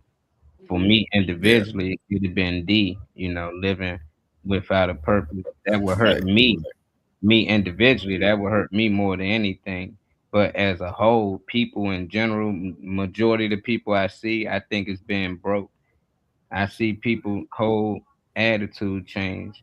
When they have money, they seem more happy, more jittery, more open to conversation, and more open to going out and all these things. The minute they broke, everything changed. I don't fuck with them. Oh, I don't really like going out anyway. Nah, I like be by myself type shit. It ain't none of that shit. You broke, nigga. That's all it is. You broke. You can't do what you want to do. I would have started this. Ain't nobody really trying to support me and this, nigga. You broke. That's all it is. And when niggas up, I don't care who support me. I'm gonna get mine regardless. I don't even need nobody support me. It don't matter. I made it without nobody. That's how it is when they got money. But the minute they got money and they broke, nobody support. This shit crazy. Niggas ain't buying tickets. That shit crazy. But when they got money, nobody even had to buy a ticket. Everything on me, bruh. Man, y'all know y'all ain't gotta pay. Man, put your money up, So I just really think, as a general, not me, majority of the people out here in the world would hurt them more mentally is just being broke, because a lot of people don't know how to go without money. Like they just stress a lot. I'm talking about people who had a lot of money. Once they get low, they commit suicide. They just fall off.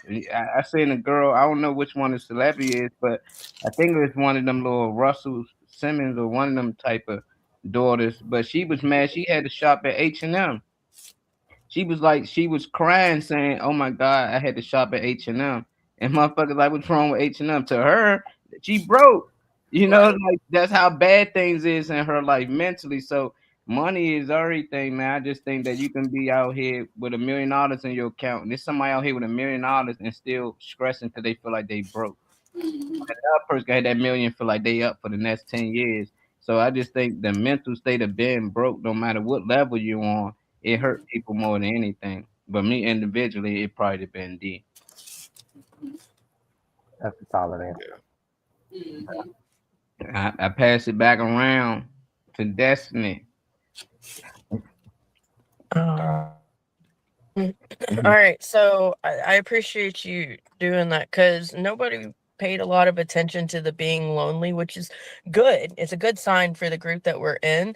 And although you, Molly, were the first one out of us to point directly at the me versus people, which was I like the direct point at, because for some reason going indirectly, my brain didn't ping it. If I look at how historically and how people are, the B is a huge thing. B is a huge thing. It is on that list for a solid reason. Being lonely. The suicide rate in America would be lower if we would just go talk to our fucking friends more often, but we get so caught up in our lives that we forget that there are other people out there that maybe we can hit them up and say, "Hey, I'm going to go do this thing. Would you like to go with me?" If we, communicated with other people and involved people and got out of our bubble and we're more friends to the people that are right here, suicide rate would be lower. And I think that makes that particular subject very, very important. Nobody said, no, or not nobody, because in Colorado you can't actually legally have the plug pulled on you or be legally injected through a suicide if you go through the proper channels and all that, and you can have your family there to say bye to you. How sweet.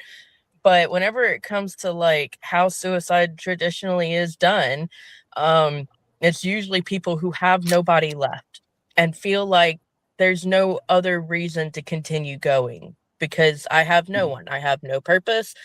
No one's here to appreciate me. Your money doesn't matter when you're depressed.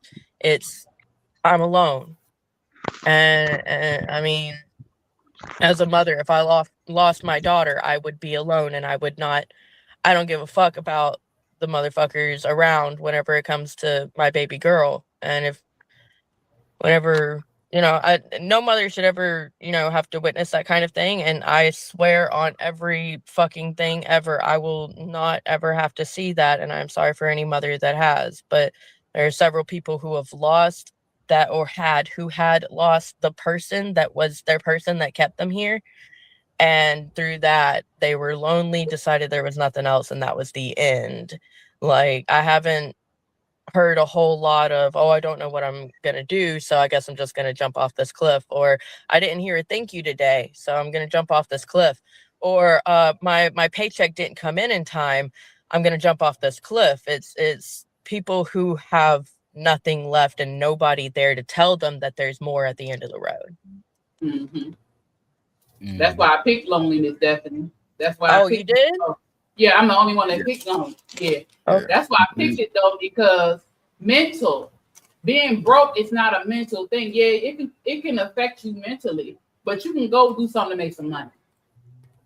Being unappreciated, yeah, that may hurt your feelings, but that's not really going to affect you too much mentally. You can remove yourself from them, inconsiderate selfish people. Now, living without a purpose, that is mentally, that can affect you mentally. Because you might, like David said, you can be lost, you can be confused. But a lot of people don't know that they live without a purpose. Some people don't even know that. And ain't like being broke, like how they can get up and get a job. No, I know that, but can they like get up and like not be lonely? Like if you got money, you can actually get out and meet people and not be lonely. No, but what I said earlier, remember what I said earlier? You could be in a room full of people and still be lonely. And being alone does not mean you're lonely. I'm at home alone all the time, at night by myself, and I'm not lonely. I'm very content with being with myself. You know what I'm saying? I'm not lonely. But there are people who are lonely. They sit in the room with millions of people and feel like they're by themselves. They have people around them, or not, you know what I'm saying? That's a mental thing. And living without a purpose is a mental thing. But I'm still sticking with being lonely. Somebody crunching on something? Let me ask you a question. Is being lonely in the sense? Is that a choice? Being lonely, is that a choice?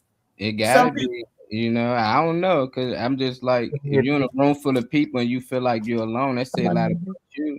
Yeah, it's a mental thing. It's a mental thing. So it's like you're not alone, but mentally you telling yourself you feel lonely. Like you feel alone. Being lonely is a choice, because when you got money, you have the option to travel and be somebody different and start over fresh. From taking for somebody who grew up alone, completely in a foster system with nobody. When I got out, I got a job, got my shit together, and I went to Nevada. I felt alone, yes. When I got there, I felt alone, but that changed. Why? I was in a new area. I didn't know nobody, so I was forced to meet people. Then I started building my circle and my connections. Loneliness is a choice. What do you do about it? Can you handle being alone? Are you okay with being alone? If you can be alone, then loneliness is not a thing to you. But you gotta take an action to loneliness, because if you don't take an action to it, you will always be alone. You gotta try things. Money helps in certain ways, but you're right, it doesn't happen all the ways. But the main point that proving that it does help, if you travel. Sitting in one place by yourself and being in your head will kill you. That will create the loneliness. It's actually not incorrect. There is a psychological thing that if you just go to work and then go home and that's all you fucking do and you don't go do anything else, you create a monotonous life. That monotone is running through, and you're more likely to experience depression and convince yourself of different things that might not necessarily be true, because all you're doing is sitting in your house and going to work and thinking. And that's it. So you have to get out. Right. Living without a purpose. Yeah. And that's a choice too, if you want to be real. It is. People that haven't found their purpose, not right. finding your But you- purpose but- the same. It's not the same Yeah. as what living without the But purpose. how do you find your purpose if you do not try anything? You don't find your purpose sitting. You find your purpose, like he was saying, putting yourself in areas. You don't know what you're supposed to do unless you are actively doing something. If Yeah, you but go I'm to just the saying, library like, and read, most people, like, you got a lot of money, even if they out and they feeling lonely with a group of people, you still able to get out. You still able to get out. You want to get out. For some reason, you're in that state, I want to get out. At the end of the day, you can get out. But when you broke, you stuck. Even if you want to get out, you can't get out. You know, it's like being there's a lot of unappreciated. things that can be done for free. We tend Exactly. Yeah. A lot of things could be done for free. And it's the same thing with being lonely. It's just like you can get Right. out. The same thing you using for being broke is a lot you can use for being lonely. Cause I think people that's lonely is broke. A lot of people that's lonely and can't get out, they broke, they can't do the things they want to do. I can't say they just don't have no money. They just don't have the money to live the lifestyle that they would like to live. So they get depressed. They start to feel lonely because they can't relate to the things that they bring. But it still lead to money. I just feel like if they had all the money in the world that they wanted to do whatever they wanted, they wouldn't feel so lonely. I just feel like that. But it's not. And you can also, money will change how you feel. and You can and be you rich. can also Go ahead, Dave. you, You say, David, you you gotta can jump out there. also, What? you know what I mean, like what you were saying, Weezy, but you can also be alone. You know what I mean? You know what I mean? Not be around people and stuff and all, and still, you know what I mean, have a time of your life, you know, especially if you have like 4 or 5 personalities or whatever like that. You know what I mean? Well, you ain't alone if you got 4 or 5 Right. personalities. It's a party. It's a party. It's a party. Exactly. But that's what I was saying. I'm content with myself. I can go out by myself or I can be home by myself. So that's what I said, loneliness, you know, but a lot of people do not know how to deal with being lonely. And it doesn't matter. And that's why I said the 2 things up there that has a lot to do with mental is loneliness and living without a purpose. But if you are not around people or if you don't do anything to help you figure out, like I said, a lot of people don't know they're not living with a purpose. A lot of people don't know they have a purpose. Mhm. So, you know, how are you supposed to know that? It comes to a point in your life where something clicks, you like something is off, something ain't right. And usually you'll start to try to find that place. You'll figure it out. You'll start going to different places. You start talking to people. You start seeing things, researching, looking up stuff. And that will help you figure out your purpose. But you have to be doing something to figure that out. You can't just stay in the house or just go to work and come home and figure your purpose. No, you have to be around other people. Or you have to be doing something to figure it out.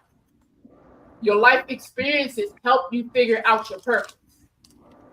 No matter what your experience is, if you're lonely, only mentally, you have to deal with that mentally if you're alone. All of these are great answers. So all these are great, you know what I'm saying? Because all these can affect your mental health. But I'm still going to stick with being lonely. Yeah, that's Yeah, there's Molly said, not because of my experience, but a lot of people deal with that. A lot of people deal with loneliness and they don't know how to get away from it or come from it or you know. Man, I know more broke people than lonely people. Yeah. I know 100 times more broke people than lonely people. There's a lot of people up there broke. It's 50 deep. They all broke, but they ain't out there motherfucking lonely. They out there laughing, kikiing together, asking for change. I don't know too many lonely people that got a lot of. You wouldn't know nobody lonely because they ain't gonna tell you. I'm saying because that's the thing. Nah, it's just that we can assume like, okay, yeah, if you lonely, but we know a motherfucker broke. They ain't gotta tell us. When you connected, you know when a motherfucker lonely. They ain't gotta tell you, bro. You would know. Like somebody around me every day, they not lonely.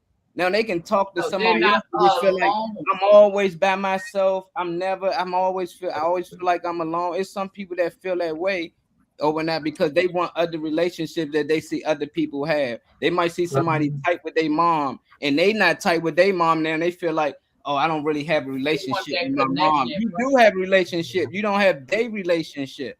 You know, that's different from loneliness, though. I'm not close to my family at all, but you got 3-4 cousins that you hang out with all the time. But Yeah. you'll tell somebody that don't know the family at all. I don't really talk to my family. I don't fuck with nobody in my family. I ain't And I gonna lie just to see my so many times people like I You just said don't I know ain't these gonna people lie. out here living this life like without purpose, and they living it, and they living stress free. I just think that when you do bring purpose, it brings hurt to your life because now you actually trying to achieve something, and when you don't achieve it, you fail. Sometimes it hurts. But when you don't have no purpose at all and you just out here living, that's love. A lot of people out here don't have no idea what's going on. They go to work, go home, pay bills, and they happy. They go out to the club, get drunk, and they do it all over again. They feel like they was born to do this shit. I met people say I was born to be a bartender. I was born to be a videographer. And don't you know I don't feel that way. I was born to do many things, man. I want to tap into those things, but it's people out here that's really living. They got no purpose. They got no 5-year plan. They got no plan for nothing, but they happy. They living stress free. I think purpose actually brings stress and hurt into your life because now you actually want to achieve something. Now you actually striving for something. So I don't see how that will be less of. You know, that's why I couldn't go with living without a purpose because people with purpose go through the most stress than people without, in my opinion. What's up, Well, that's Destiny? obliviousness. I see That's your hand up. you know. Oh, what'd you say, Trey? No, I was saying I see Destiny hand up. What's up? Well, I love the last bit of what Molly said with inviting your purpose in gives you more stress. Although the note that I wanted to make is there's a show called Alone, and in this show, these individuals are put in areas all by themselves and in nature. They are survivalists and they go out there and their job is just to survive, and whoever can survive the longest wins, and they survive. They've got their at the end they don't only just like win, yay go you, they win a shit ton of money. So oftentimes while watching, which I watched several seasons of it, it was rather entertaining and I got a couple skills out of it just because that's what my brain does.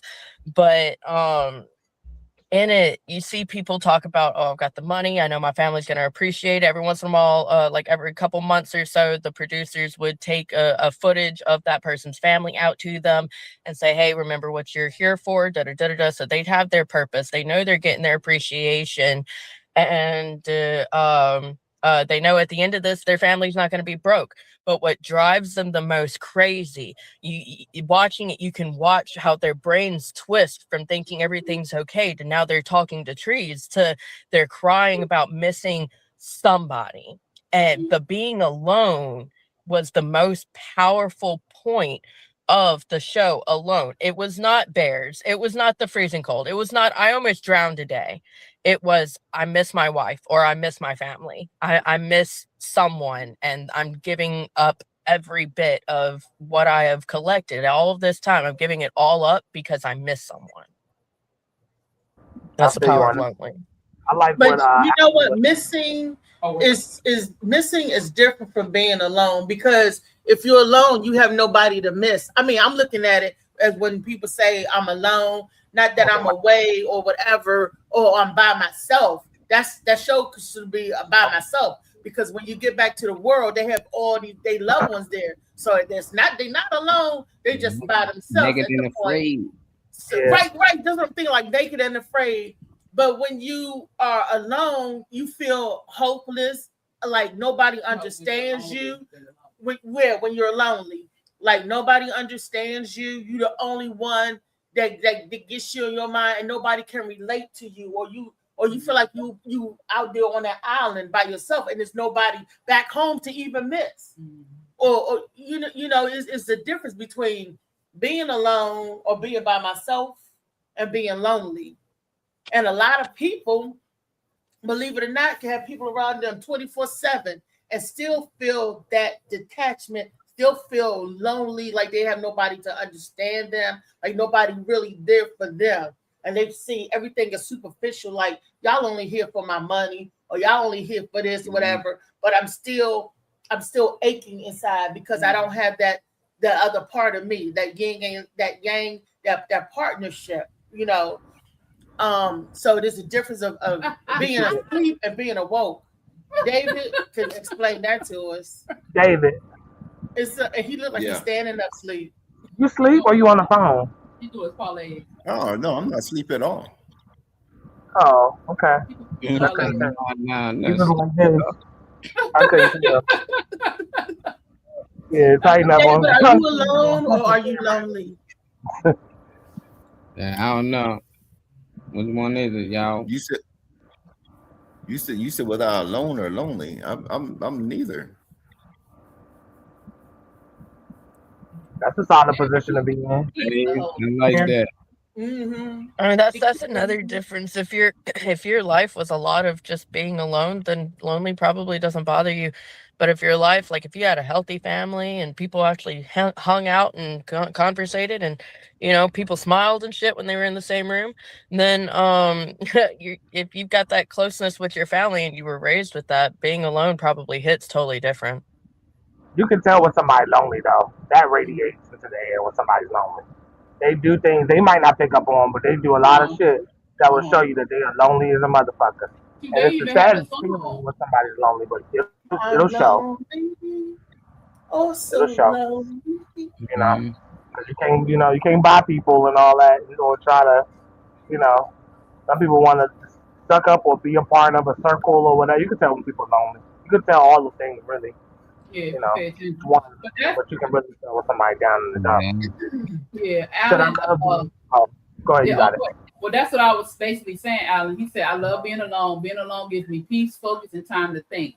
So B doesn't apply to me. You're alone, though. You're not lonely. Yeah. Exactly. I'd rather be alone than surrounded by the wrong people. But if I didn't have a purpose, all that peace and solitude wouldn't mean much. Like I keep telling folks, in 5 years, I'm going off the grid. And if I got to do it alone, I will. Yeah, but that's what you want. He sound like me. Then I say I want to go in the woods. By myself. He ain't going off the grid. He going right there with them kids. He ain't going off the grid. He that talk. He gonna be right there with them kids. What you say, Trey? But my question to really anybody, what is loneliness other than dissatisfaction with what you have? I don't understand. Like, I see how you can be lonely, but contentment, being content is being satisfied with and what you have. Being alone is being by yourself, and you can be content or be okay with being in that space. Loneliness is a whole different thing. That's like it's deeper. Yeah. Way deeper. Yeah, it's almost like depression, but it's not like dissatisfaction with what you have, because if I'm using the analogy you was using with being around people but still feeling lonely. I'm like, what is the loneliness other than dissatisfaction? Like, maybe it's the wrong circle if you feel lonely. Because I don't know if you. But you might not feel like Reese was saying. You might not feel people understand you. You may not feel like you have dependable. I'm gonna use myself. So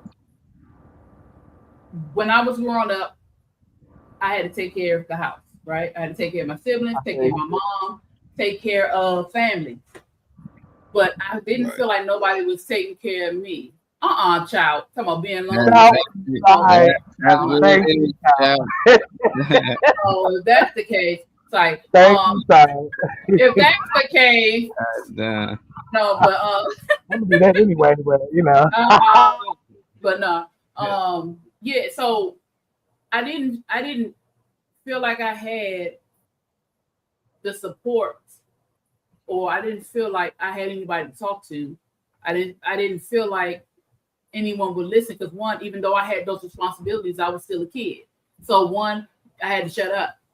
I wasn't allowed to have no feelings because you a kid, and you shouldn't be feeling shit no way because you a kid. You ain't been through no life, right? Yeah. Black people.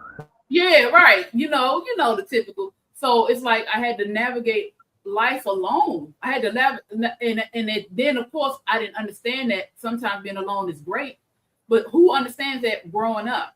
You don't want to be alone. You don't want to have to figure out things by yourself. You don't want to have to feel like it's just you and everybody else against you. It's so that, and then going into teenagehood, same thing.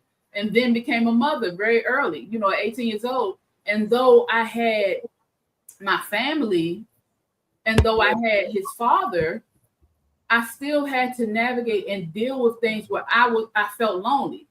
I did, because I had to deal with his mother coming against me. I had to deal with my stepfather coming against me. I had to deal with me not being protected by my mother, my stepfather, even the father sometimes. I was by myself dealing with things I didn't have anybody to vent to. I didn't have nobody to listen. I didn't have nobody to understand. And then when it's about depression, didn't know that. And continuously going through this up until I got to the point where I understood the power of solitude. But it took me a long time to get there because I was looking for the love and support and the understanding that I was giving others.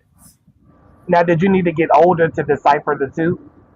Like, because when you got, it doesn't have to be about getting older, but I feel like it seemed like you saying when you got older, you were able to decipher. Well, because I began to understand myself. Okay. Once I got to the point to be able to understand myself, then I understood the difference. But I had, like I said, I've always had children. I've always had people around me, but I couldn't come and talk to them about what was going on with me. Yeah, being alone is a physical state, loneliness is a emotional state. You can have one without the other. Exactly. Vinny said it must be more than lonely and just not know it. Alan said, from one perspective, no, we're never truly alone. We're connected to family, memories, community, nature, humanity, and whatever spiritual beliefs we hold. Even when nobody is physically around, we're still connected to something bigger than ourselves. Yes. But when you have not tapped into that understanding, you're lonely. So loneliness is not natural frequencies then, I'm assuming. Not having nobody that's on your, I'm assuming loneliness is not having someone that can meet you on that same frequency or, can be on the same wavelength as you. Yeah, that can be. You can. Okay. But then once you get to the place where you don't need that. Yeah, basically everybody around Weezy on the 13th floor. Everybody on all the other floors, Weezy wants to stay on the 13th floor by herself because she got nowhere else to go, And shit. That's how I look at it. You lonely because it's like everybody around you. You can easily go to the next floor, but some people don't choose to talk to people. They don't know who they can talk to, too. Who can I trust? Definitely is this family secret. I can't go ahead and talk to my teacher about what moms or pops or what's going on in the house. I'm going to ask what. So they just on the floor. Or people think you crazy. Yeah, and you're told what happens in this house stays in this house. Yeah, it's a lot of things. Yeah. And then I could be content and everything I got, I'm satisfied with my living quarters, everything physical and tangible, but I still could be lonely. I still could find like I don't have that person for me spiritually or that connection that understands me and help me become whole. I still feel like you can still feel like something is missing. You still could be lonely and be content. No, but Trey had asked earlier, is not being satisfied with your thing. So you could be totally satisfied and still be lonely with your living arrangement and everything. I don't think so at all. They say lonely is a state of mind. I don't think so at all. I don't know how you can be lonely and satisfied at the same time. You're not satisfied. You're just satisfied. Because you're lonely. It's the difference. I could be satisfied with where I live, what I eat. You get $1 million and you could be satisfied. But it's what you're looking at. But it's at. the people. We're talking about the people. I'm not correcting you at all. You satisfied.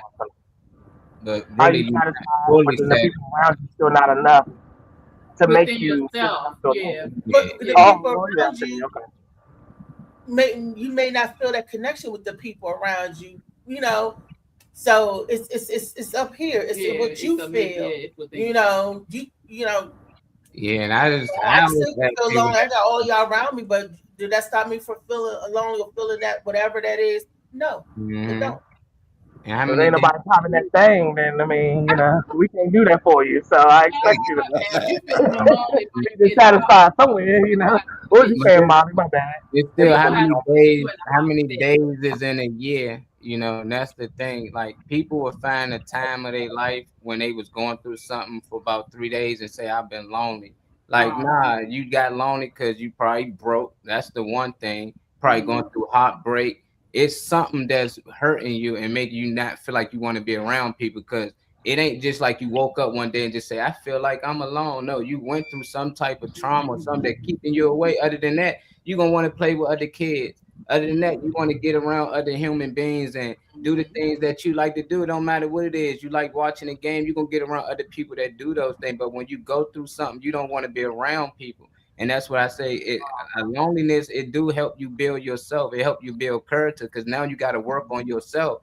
And that's what I think loneliness is, because most times throughout the whole year, was you lonely January 1st all the way through December 31st?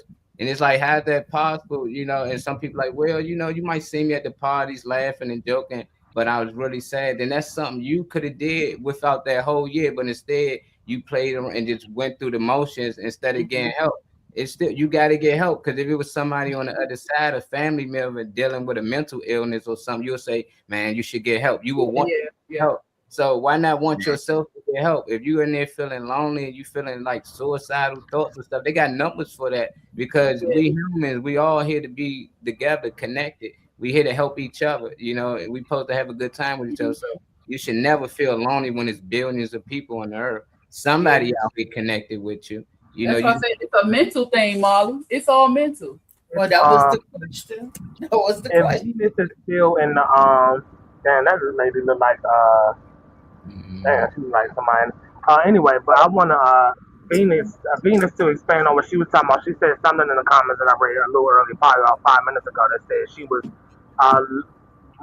like almost raised to be lonely or something like that. She said she was lonely growing up because she was raised that way. I ain't trying to make it about Venus, but I do want to understand what she mean by that, because I don't know if she mean like raised to go, like to raise to meet people, or she said, like I was trained to be that. Yeah. If you don't mind sharing, because that might. I would love for you to expand why everybody like engaged in this conversation, because this got everybody rolling with stuff. And Molly, can you put Alan's comment back up so I can read it? He said, I'm not afraid of being alone. I mastered it. My creativity keeps me company. My purpose keeps me moving, and my thoughts keep me entertained. Going off the grid wouldn't make me lonely. It will give me more time to build, create, and think. One thing I add is that solitude and loneliness aren't the same thing. Yep. Solitude is chosen. Loneliness is felt. Yep. And you're at peace with yourself and driven by purpose. Solitude can feel like freedom rather than isolation. And I agree. Which is why I can be by myself and I'm good. Now, is that the feminine or masculine energy? You trying to get it going. Well, Al had it going earlier. But no, it's true. It's true. I'm very much like that. I really want to, one of the things I'm going to eventually do, once my children get old enough and they are settled, I'm getting me an RV and I'm hitting the road by myself. Hey. I already said I wanted to get me a house in the woods because I want to be by myself. Of course, I don't, of course I'll see my family, I'll talk to my family, but I like being alone. Do I want a partner? Of course I do. But being alone is all right, because like he said earlier, you can rejuvenate. Sometimes you be around people all the time and it just drains you. You need that time. Venus said, I grew up in an environment where neglect was plentiful and nurturing weren't available. I was only called on when I was needed.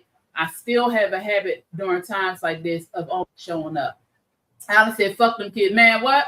I'm getting my RV and I'm gone. That's not going to be souped up. I'm out of here. Bye. Easy I'm out of here. My baby still, she about to be 11. She's still too young. Gotta be responsible. Gotta be a responsible parent. But now think about it, she got another parent. I'm out here. So. Let me stop playing. It's two of us. Hold up. It don't matter who they call. I know they be sitting right there with him and will call me. I'm like, your father right there. Don't do that. Don't do that. Matter of fact, they about to be with him. They about to go there with him tomorrow, and I'm gonna probably cut the phone off. Don't call me. Oh, Spend some time with your daddy. Love you. Good question of the day. That was a good question, as always. Thank you, Alan. Your creativity shows in your questions of the day, and I noticed some new music. Look at you, that creativity flowing in your solitude. Fortress of Solitude. Go ahead, Superman. Go ahead. Hey.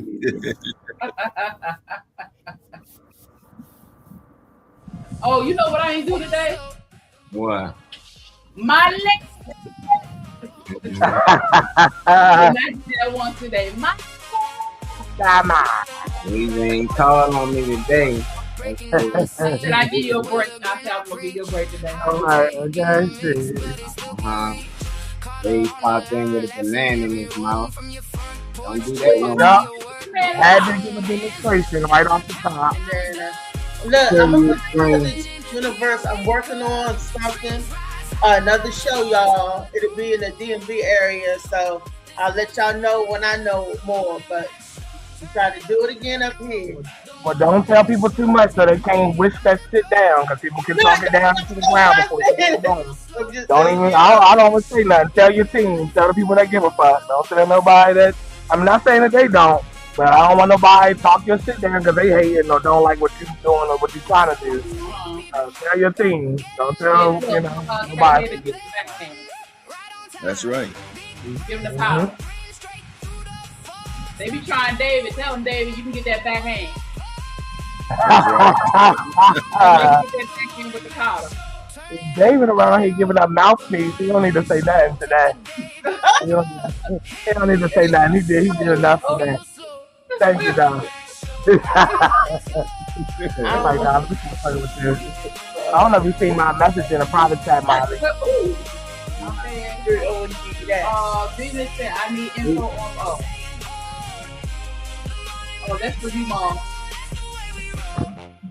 Shout out, boy, Funny Man Green. What you tell me?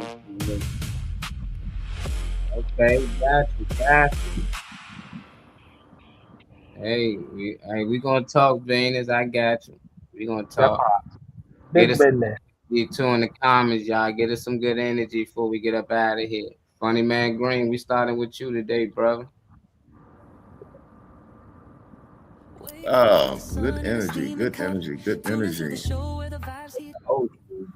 I mean, just like the question says, try living for a purpose. Just if you living without a purpose, you just a zombie. You just here or whatever. That's all. Make money. Get out in the sunlight and breathe a little bit. That's all I can say. Like, it's plenty of trees, it's plenty of oxygen, there's plenty of reasons to get outside and see something. I'm only doing it really because I need to. But take your ass to a library somewhere, get out somewhere, have a cup of coffee, do something that makes you feel good, makes you feel empowered. Because you do have a time clock. Everybody gets one. You don't know when your time comes. You don't know when it's going to get here. So, man, be taking in something. Be doing something new. Always keep moving forward. You're the only person that is going to stop your movement. Thank you, Taz. Have a great day. Thank you for tuning in. Go ahead, Reed. Oh, look. Find something you do. Find something you like and do them. Find something you like and do it. Whether it's him or whatever, find something you like, do something, someone you like, do them. It sounds like I said everything Reese was going to say.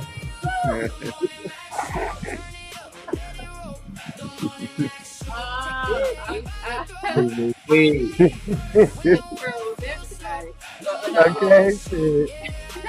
I don't know. Like I say every day, live, laugh, love, and learn continuously, all day, every day. Find something to do within you. You are the first person you wake up in the morning, the last person you see it and deal with at night. Get yourself together, and you'll never be in a state of any form of mentally, emotionally unstability. Get all of this right first, and you'll be great. I love you guys. Thank you guys for tuning in. Thank you everybody for the comments and the input. I really appreciate it. I thank Ms. Althea for allowing us to continue to go to have this show, and I thank Molly for always being available and tuning in and creative. And I thank Alan, the big hit, for all the wonderful things that are in here, and you put it on the string. Thank you guys. And Venus, and Destiny, and Phil, all y'all. Thank you. Y'all make sure y'all tap back in with us tomorrow for Tall Tale Thursdays with Reese Reed. You know she have a story for us. Say, where do I get my hands on the cup? Oh yeah, we got you. Amazon Venus. You can go to Amazon. You can go anywhere they sell books, Barnes and Nobles, all that. Audio, digital, even at your Apple store, it's in there. Walmart. Forget all that. Forget all that. Hit up the source. You talking to the source right now. You ain't got to go on Amazon. All that. Talk to the source. Hit Reese. Talk to Reese. Talk to Reese. Yep. Venus on yes, you know, so she will have to order that shit online. She can order it through me too, if she wants. You ship it to her, Riri. You know.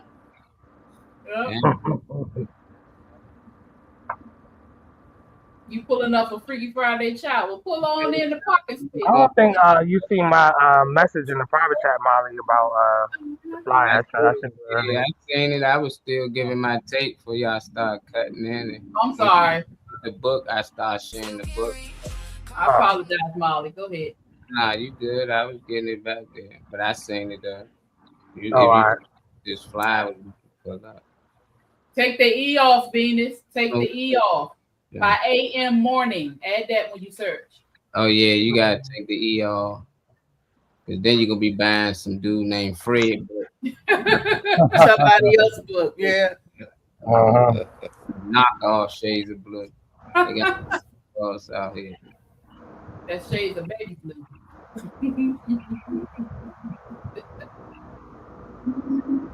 Shades of Blue by AM morning.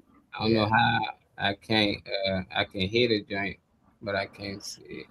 Can y'all hear the music? No. That's weird. You can hear it, Dave? No, only y'all can hear it. Yeah. Oh. Ooh, I like this way. This is good. Yeah, nice. All right, I don't know if y'all can hear me good enough on these dollar store earphones, but I'm gonna try to read it for David because that's what we do. People that want to submit money and have flyers up. This is live on Main Street. This is on a Juneteenth celebration. I know y'all see them colors, the red, the yellow, the green. I know y'all know what that's for. That's for us, by us. You got a few people that's gonna be in attendance. You got the host, Mr. No Filter. You got the headliner, Corey Chris Comedy.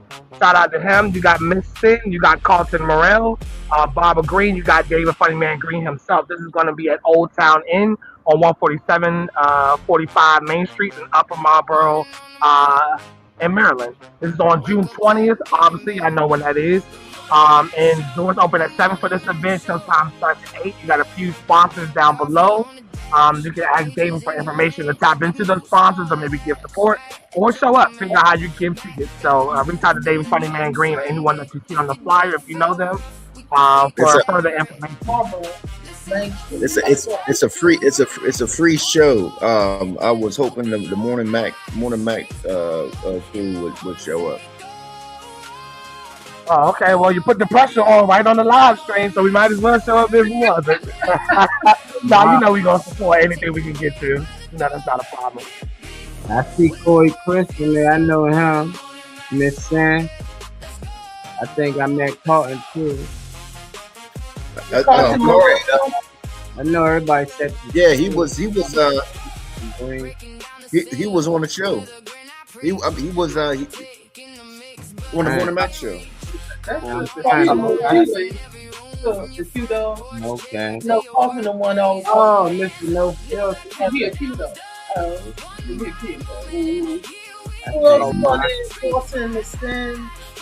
love the flyer, so whoever did that, keep that going because that looks great. Well balanced flyer, nice colors and everything. I'm loving that Juneteenth thing. Corey Chris. Corey, don't try to read it yourself. I don't want you to get a headache. And David obviously going to be on the roster. Corey Chris going to be Barbara and a few other people. Laughing on Levels Comedy Con. Let's see. No, that's a throwback. That's old. That's old. Oh, well, whatever. My bad. I'm going to read it when I see. Yeah, I was saying it because you sent it to the group. I sent it, but you didn't see the note attached. This is a throwback. Hey, that's said it. There wasn't no reason to say it so bad. That's in the past. Throw it back out. Throw it back in the trash. It's in the past. Yeah, but yeah, Don't you put- bringing shit back on. Don't pull that out the trash can and then show me. Like, just keep it there in the trash. It's back there. He's talking about, let's celebrate the past. Yes. Nah. Nah. It happened. Celebrate. Hallelujah. That's what you're doing with Juneteenth. Y'all celebrating the past. All of these holidays. Oh, God. It's on the 20th. It's in the future. You look like a Mortal Kombat character. With that hat. Hey, I am. Well, no, I'm motherfucking Blanca Trump. What's her name? What's Melania? I'm Melania. That's what the fuck I am. I'm living in my purpose. I'm Melania Trump. To rise, one more minute, then open your eyes. Strings come up and the horns say go. You already know. Morning Max Show. Turn it up, let it roll. The Morning Max Show. Take the day by the throat. When the world feels slow. That new Raising Cane is out.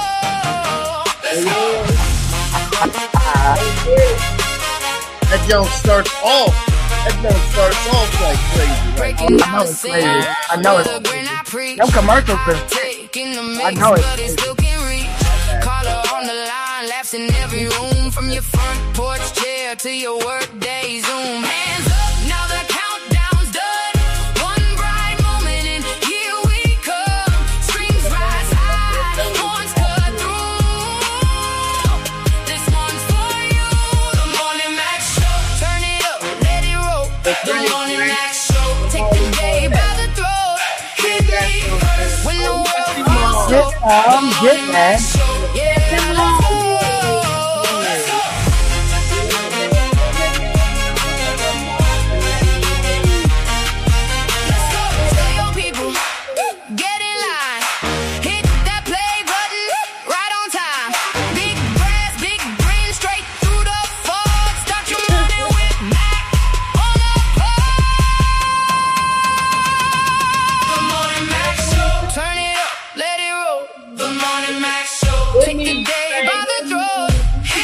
Oh yeah, young king. I'm still young out here.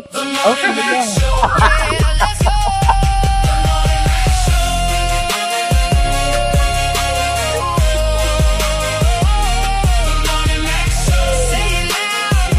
Mortal Kombat.